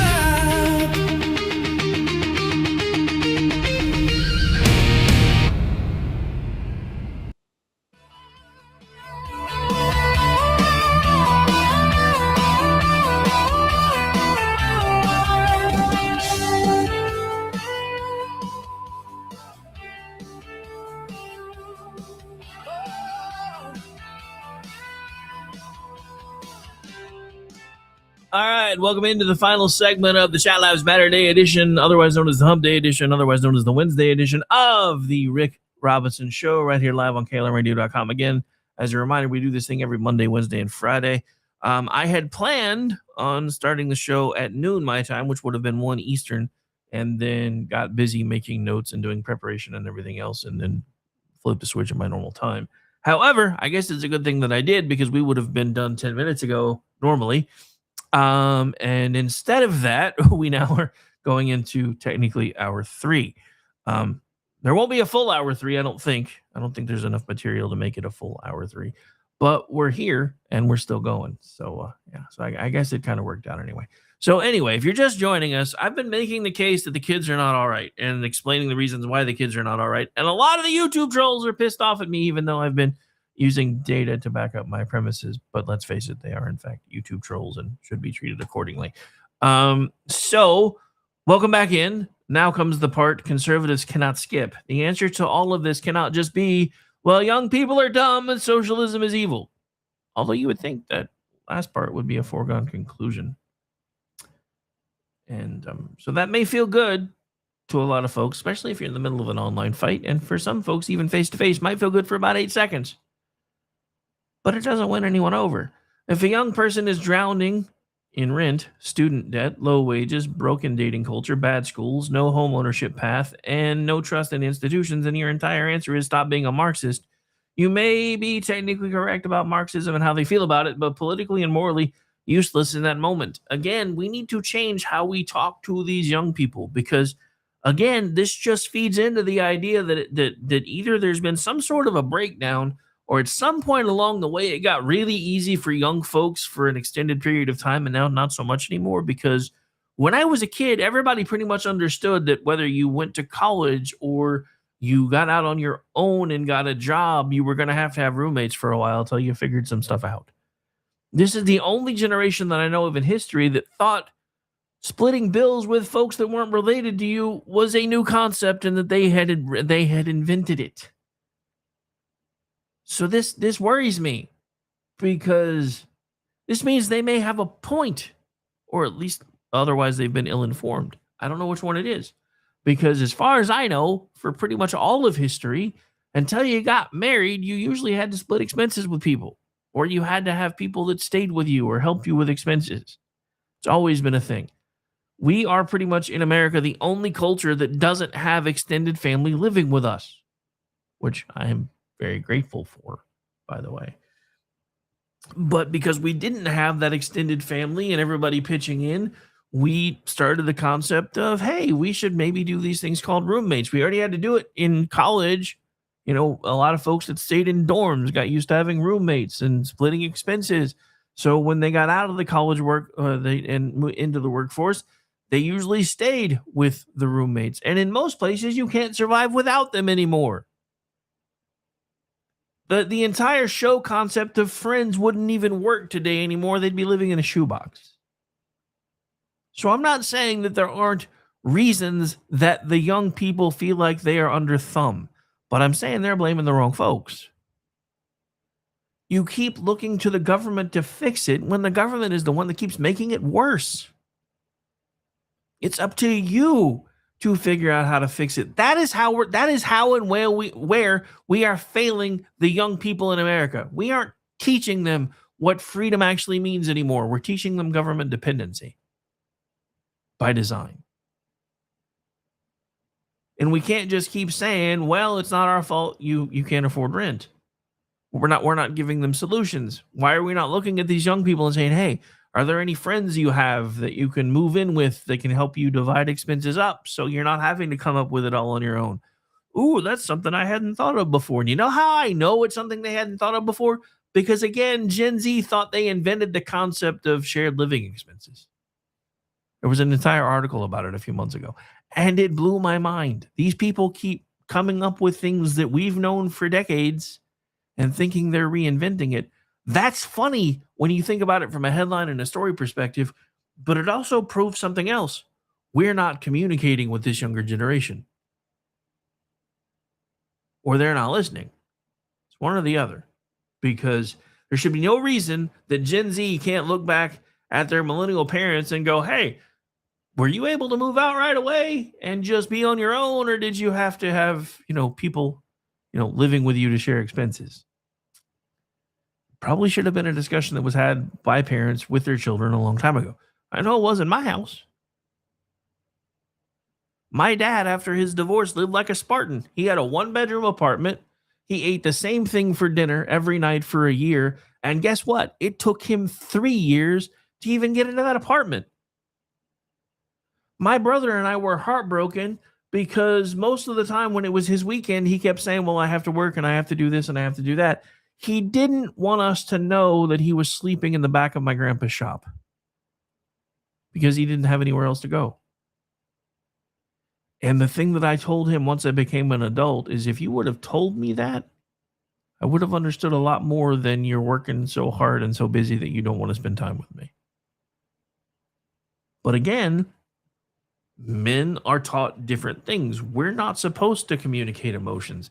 As a matter of fact, most of the time when we start communicating emotions, even though that's what the women in our lives say that they want, everything you say when you vent your emotions or discuss your emotions with your partner can and will be used against you in a later fight. So you might as well get prepared for that now. So yes, it's a societal issue. But again, it's also an educational issue because these people have been told America sucks on every level. And then they come out of school angry because they feel like they can't afford anything. And they've gotten this piece of paper that they can't do anything with because they were told this will fix everything and put you on the right path.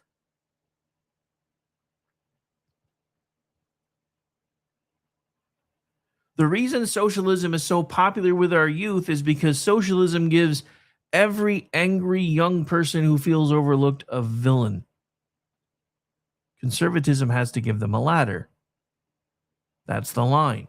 Socialism says you are broke because someone else has too much. And I've talked about that before on this very show. We used to be of a mindset in America, and I'm going to give you kind of an illustrative example of, let's picture, late 1930s, dad in a suit, kid wearing his knickers, walking hand in hand down the sidewalk, and all of a sudden this Rolls Royce rolls by, big fancy looking car, especially for that time, long hood, 4 doors, all looks like bright and shiny, and dad happens to see the kid looking over, and it's got a glint in the eye when it comes to the car. And the story used to go like this. Dad used to look at his son and say, "Hey, son, you like that car?" "Yeah, Dad, it's awesome. I really, really like it." Well, this is America, so guess what? You're young, and you're still young enough that if you apply yourself and you work hard enough and your dream is to get that car, then you will have the opportunity to chase that dream and possibly even someday obtain it. That's the difference, because that is saying, hey, son, if there's something that you want, you have the ability to obtain it, but you have to put in the work to be able to do it. And that's the whole point of the American dream. It's not about equity. It's about equality. We are all given the same starting point for the most part. It's up to us what we do with those starting points. And that's just the truth, especially in early American society, because there wasn't this generational wealth thing that we have now. That didn't start until much later. As a matter of fact, most of the wealthy people in America, because they believed in the idea of equal starting points, would start foundations and invest in charities and do all these things with their wealth that they had accumulated, but they would not pass it on to their children because they wanted their children to have to find their own path. Now, we can discuss which way is better, and we may do that on another show. But that's not the point of today's show.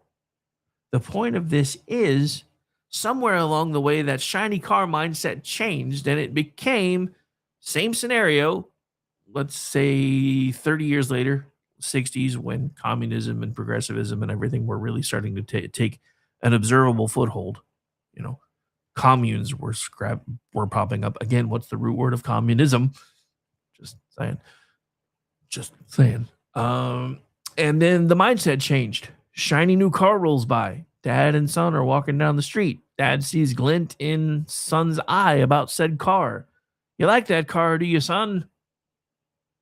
"Well, it's not really fair that he has that car, and we're going to figure out how to take it from him, so don't you worry about it." That changes the entire mindset of the son. Instead of having something to aspire toward, he has something to feel negative about.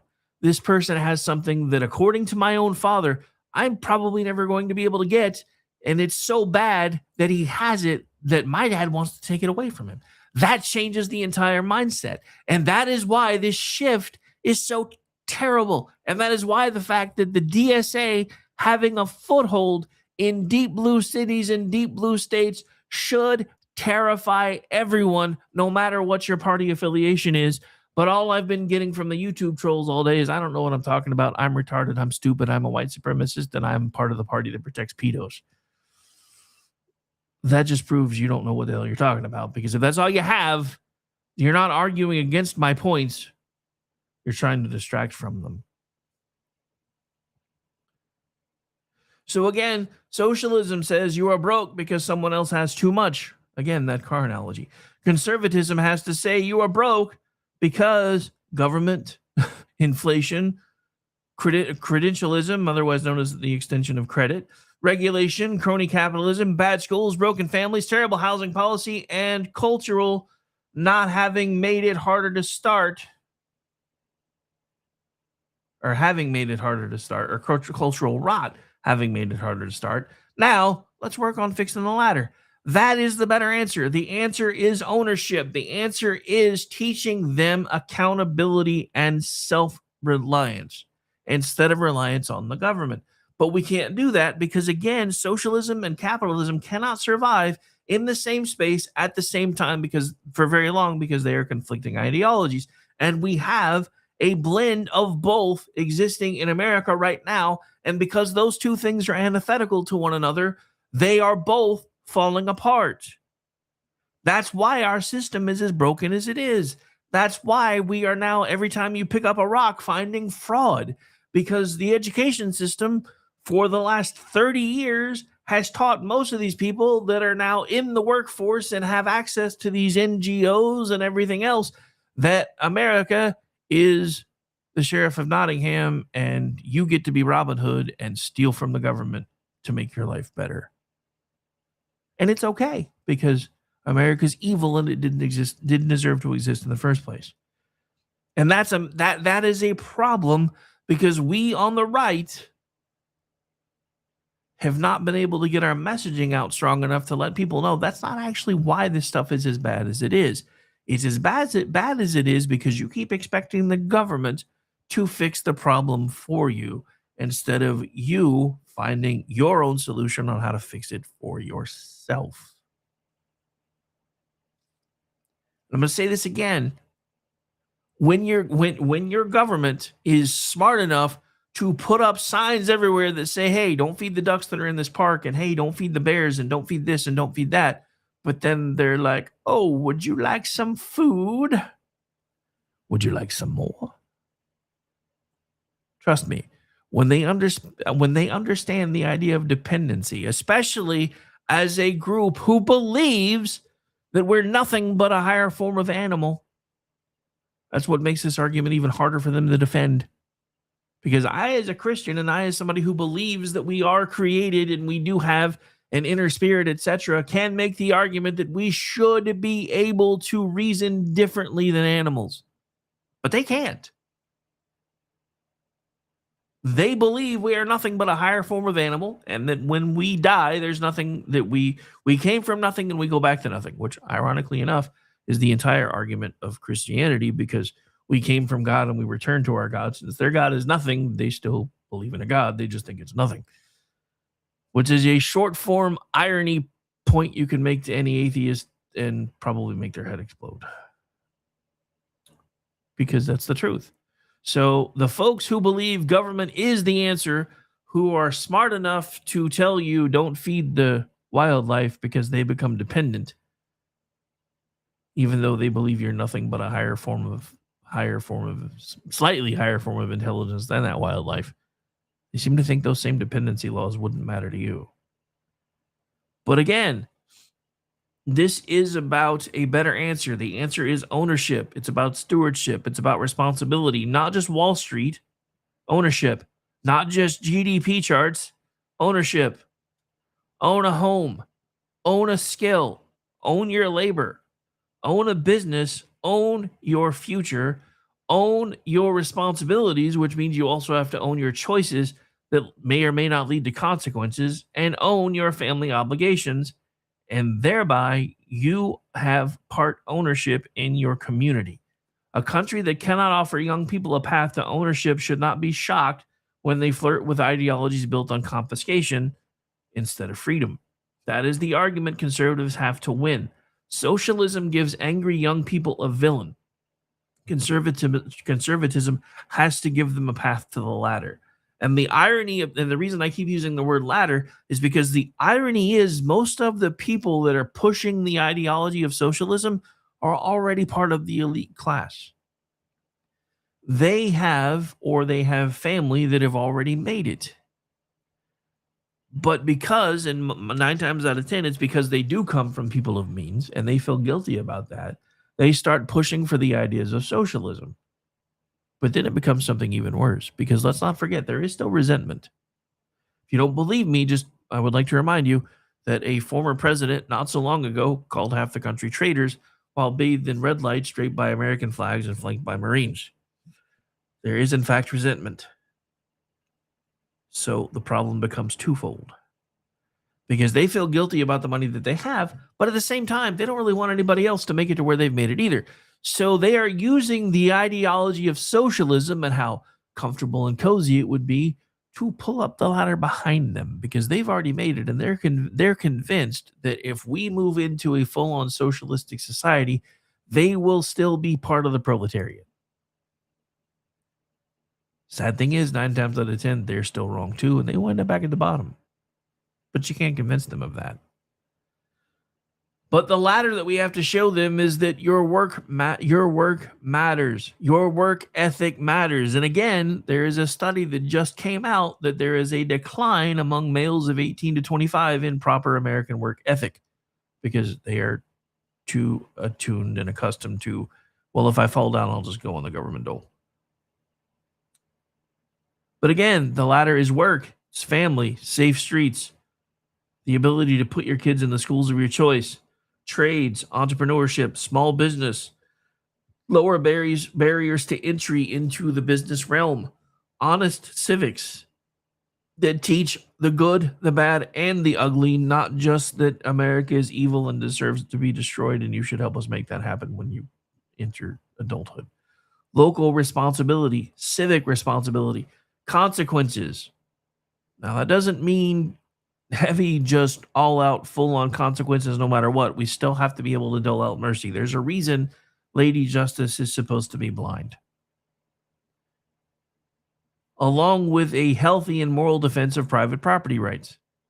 But again, we don't really have private property anymore either. Because if you own a piece of property, you own a car. For the entire time that you own that car, you have to send money to the state every year for the right to drive that car. It doesn't really do you much good to own it if you can't use it. So you're actually leasing your rights to the road from the state. And then don't even get me started on compulsory insurance because that's another thing that has driven up costs like crazy. That's why I knew the ACA wasn't going to work because they were trying to make insurance compulsory. We saw what happened when they did that with car insurance. Car insurance companies are doing things they're not legally allowed to do, but you don't have a recourse to sue them about it. They're not supposed to be able to check your credit score to determine what your car insurance rates are supposed to be, especially now that it's compulsory. But they do.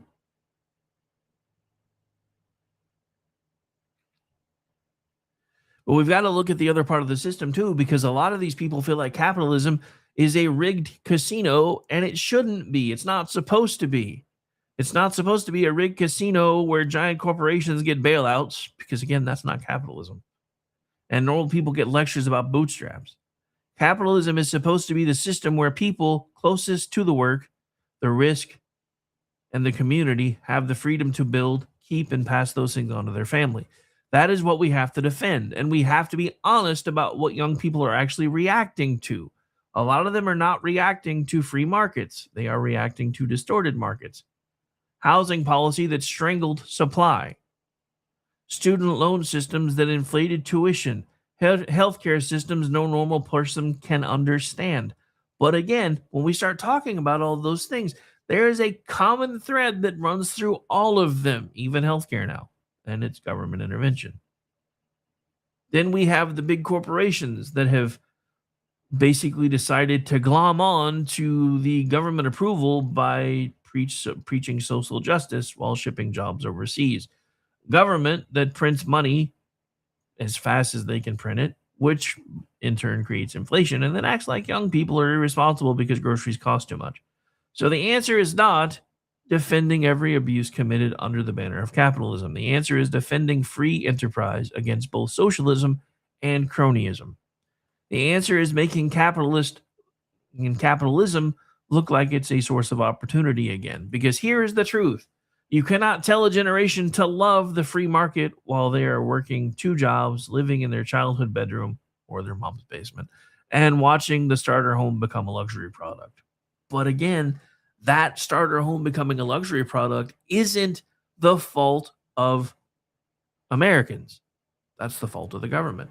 And we're about to fall into the same trap here. Don't forget, next month, we have a ballot question here in Oklahoma to raise minimum wage to $15 an hour. Now, I'm about to piss off a lot of folks again because I don't think there should be such a thing as minimum wage to begin with. Because when you show someone the floor and you have people willing to exploit one another, all they're ever going to do is pay the floor. So all you're doing is giving people that already probably shouldn't be involved in business ownership in the first place an excuse to be bad business owners.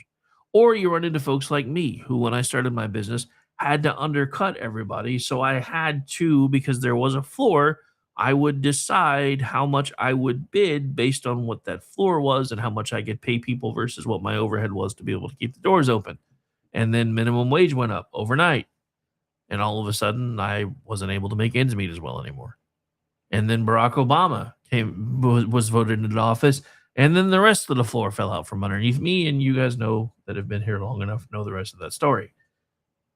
And it's not because I only wanted to pay that much. It was because that was the only way I could get my foot in the door. And I kept thinking, rather naively, that every time minimum wage went up, I could go back to the people that I had the contracts with and say, hey, now that minimum wage has gone up, we need to renegotiate this thing because it's going to strangle me if we don't. I'll just start taking bids from other people. So yeah, none of this makes communism the right answer, and it doesn't make socialism the correct answer either. It means capitalism's defenders had better start defending the version where regular people can actually start and actually wind up somewhere. And that's how you win this argument, not by pretending the kids are fine, because again, the kids are not all right, but they are also not unreachable. They are reacting to a world where they feel things are too expensive. Schools have become way too political. The cities feel disorderly. The institutions feel dishonest. And the people promising free everything seem to be the only ones admitting something is broken. So conservatives have to admit something is broken too, then offer a better fix. That better fix should include, again, things like freedom, ownership in your future, your ability to work and be responsible for and be proud of your work, your ability to someday, should you decide to do so, start a family of your own. It should also include adherence to laws, public order, opportunity, faith, community, responsibility. That's the ladder. And if we don't offer it, we can't be shocked when young people buy the ideology that at least pretends to see their pain. And that's just it. They're just pretending. All right, so we're into the final segment of the show, which again, timing is a bit off today, but wanted to get through all the notes anyway. So we're going to start the process of landing the plane, so to speak. Do the youth of today prefer communism over capitalism? The sad answer to that, and the truthful answer to that, is that some do. And the ones that outright prefer it may not be a very big number, but too many are actually flirting with the concept around the edges. The deeper truth is this: they were taught everything that's wrong with America, not the cost of what it took to build America. They were taught every sin of capitalism, but too often not the body count of communism with the same moral urgency. They were told wealth is a form of extraction, profit is exploitation, unequal outcomes are oppression, and the government is the fixer of all ills and everything bad, when nothing could be further from the truth.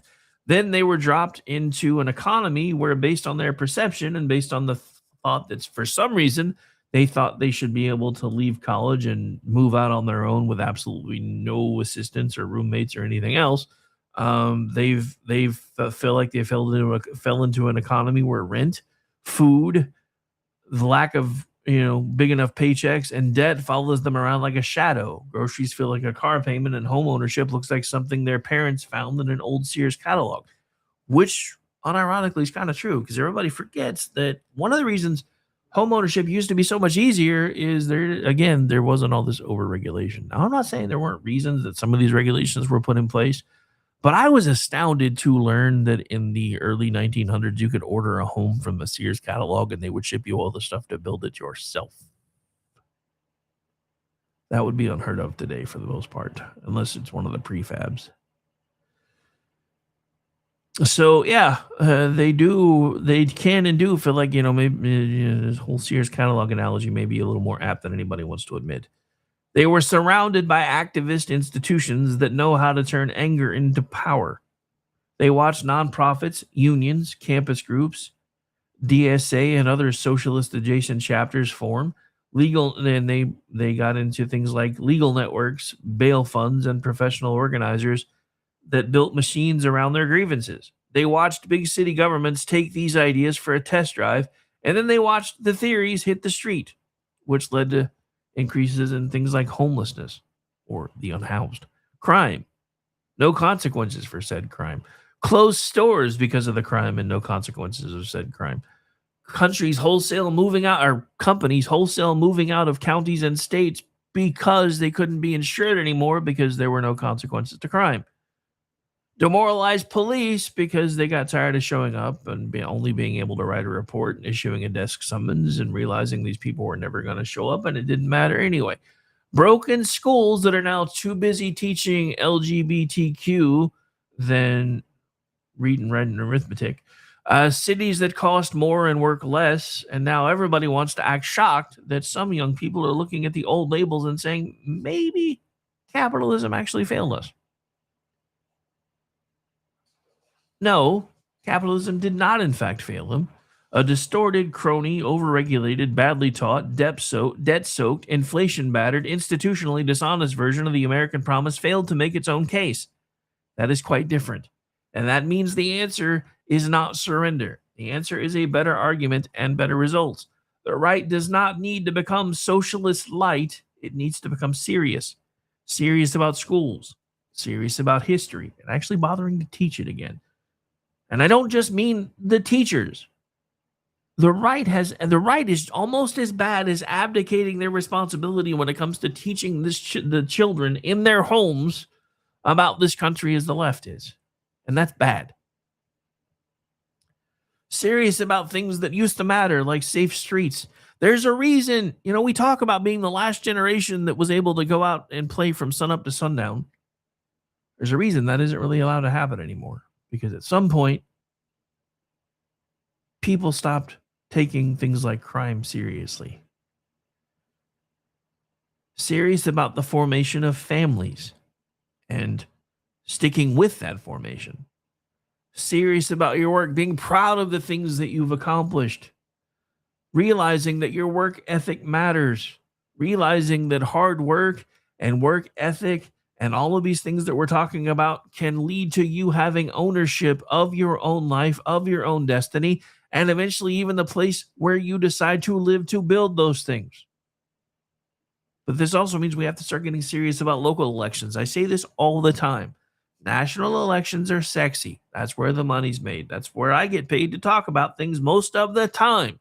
But local elections are what shape your future in your neighborhoods, especially the school boards.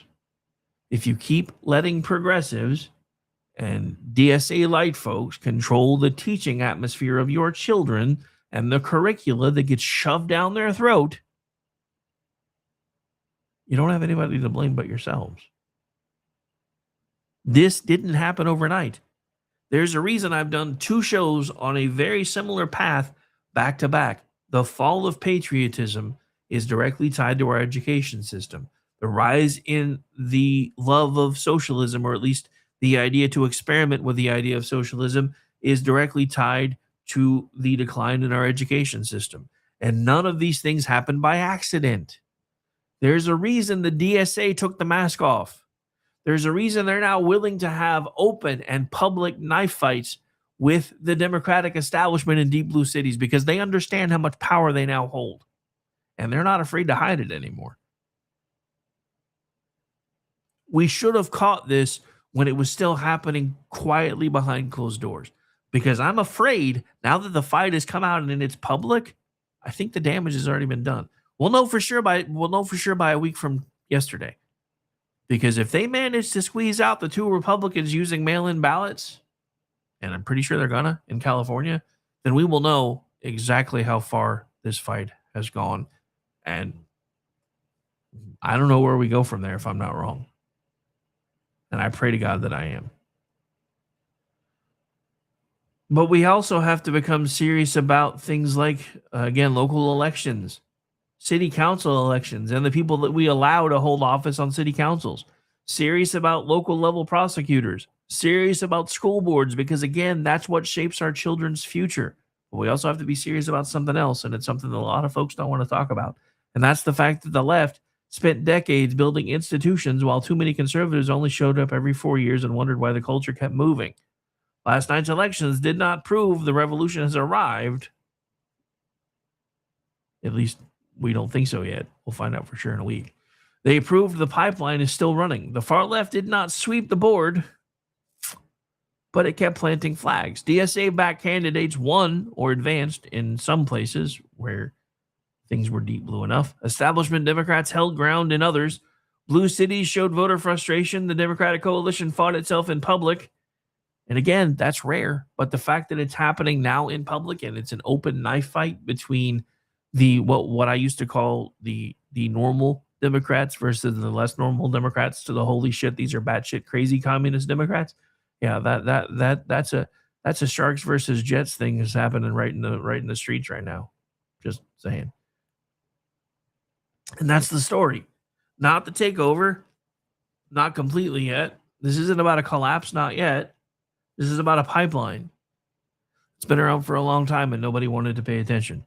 This is about the pressure that pipeline has been able to exert, which has led to things like institutional drift, where now we have an entire crop of people being indoctrinated with the idea that America is evil and it deserves to be destroyed, which is why so many of them don't even seem to care that we have now uncovered all of this fraud, waste, and abuse of our tax dollars. Because they don't care, because America's evil. And it just reinforces the idea that the only way anybody ever gets rich is by stealing from somebody else.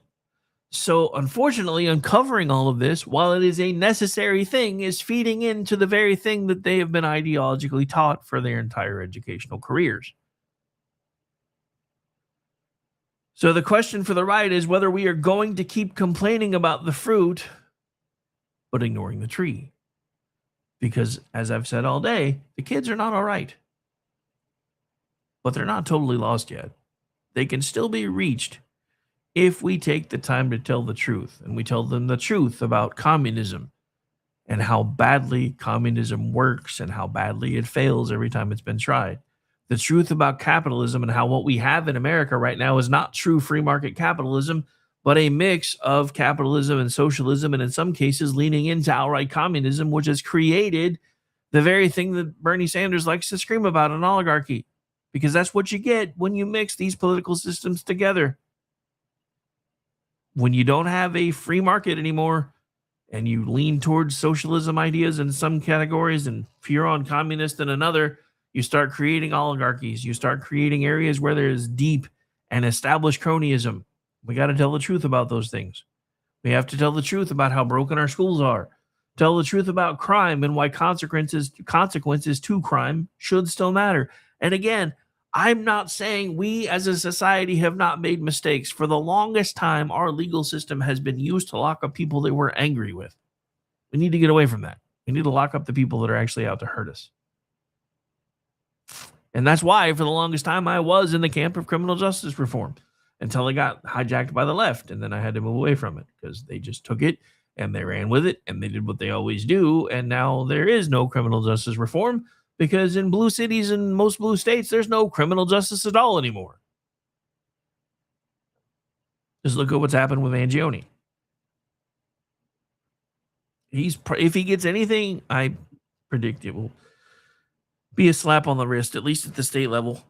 The federal stuff, yeah, when they get a hold of him, I wouldn't be surprised if they, yeah. Anyway. We got to tell the truth about what freedom actually requires to be a thing, and then build something worth defending. So do the youth of today prefer communism over capitalism?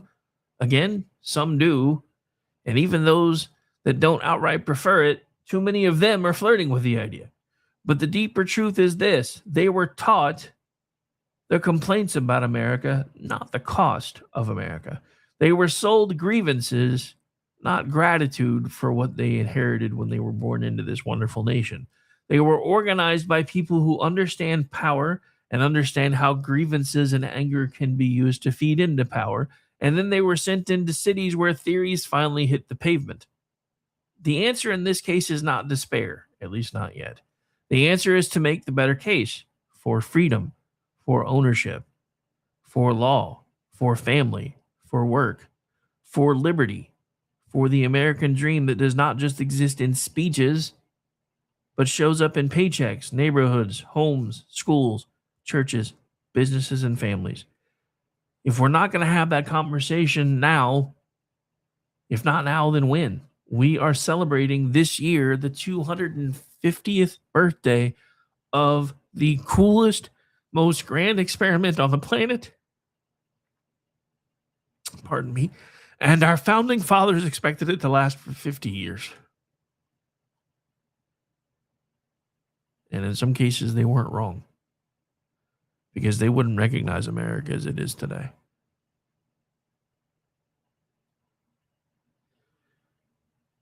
And this is it. If we don't make the case that we should, if we don't tell these people why freedom matters, why America, even though it's flawed, is still exceptional, why America matters because we shaped the entirety of Western civilization. We may not have been the seed point for it, but we changed the entire direction of Western civilization.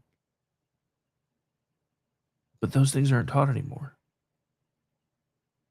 We don't talk about the fact that a lot of founding fathers didn't even want slavery anymore. There were founding fathers who, as soon as the Declaration of Independence was signed, freed their slaves. Those things aren't talked about. We don't talk about the fact that there were, in fact, freed black slave owners in this country, because it doesn't fit the narrative. America is messy. It's not perfect. It never has been. But it's the closest we've ever had. And our young folks are ready to run away from it. Not to move somewhere where they could already have the ideas that they want, but to change this one. To change it into something that you and I wouldn't recognize, because they don't like it, because they've been taught to hate it, because they don't understand it, because they aren't taught the nuances of American history. That there was no black and white when it came to things like slavery, because there couldn't be. There were founding fathers who wanted slavery eradicated before we ever formed our government. But they knew the southern states that were once colonies wouldn't go along with that. So they came up with the 3/5 Compromise. And the 3/5 Compromise has been demonized, when in reality, just like Uncle Tom being used as a pejorative, the 3/5 Compromise is what eventually led to the freedom of black people. Because the simple truth is that if not for that compromise, the South would have had undue population control over the House.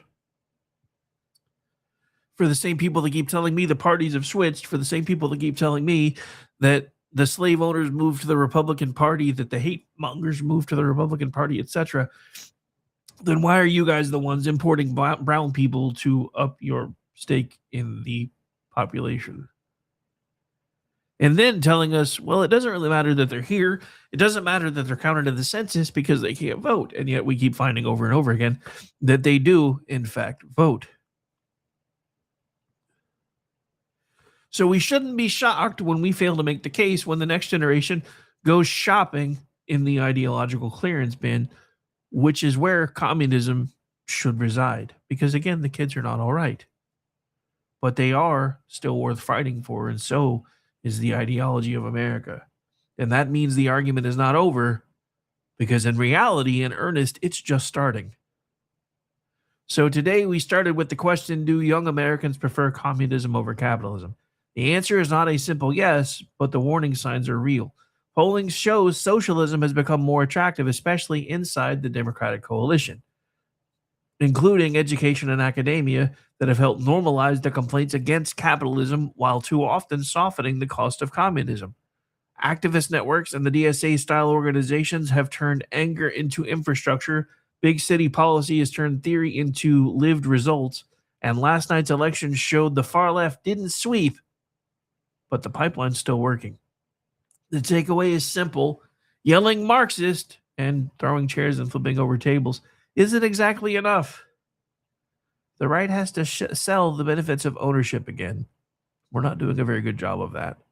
So that's going to do it for today's Rick Robinson Show. Share the show, hit the replay button, send it to the young person in your life who thinks socialism is just kindness with better fonts, and remind them that freedom may be harder and it's messy, and it's a lot more hard and messier than dependency, but it is still the only system that lets them build something the government does not own. We'll see you next time right here on the Rick Robinson Show. And I apologize. All of a sudden, my allergies are going to town, so we're definitely going to have to get out of here. Again, my name is Rick Robinson. I'll be back tonight starting at 6 p.m. Eastern with a 2-hour Kingdom and Country Bible Study edition. Yes, that was a last-minute decision because I decided it was weird to go from Kingdom and Country into America Off the Rails.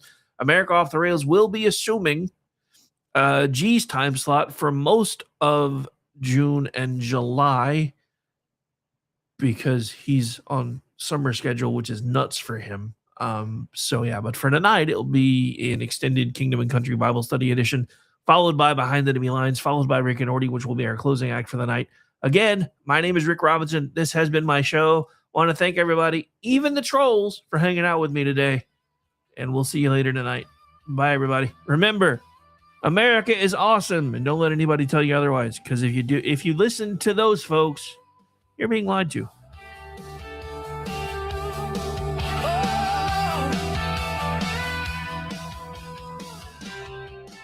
Say goodnight, Gracie.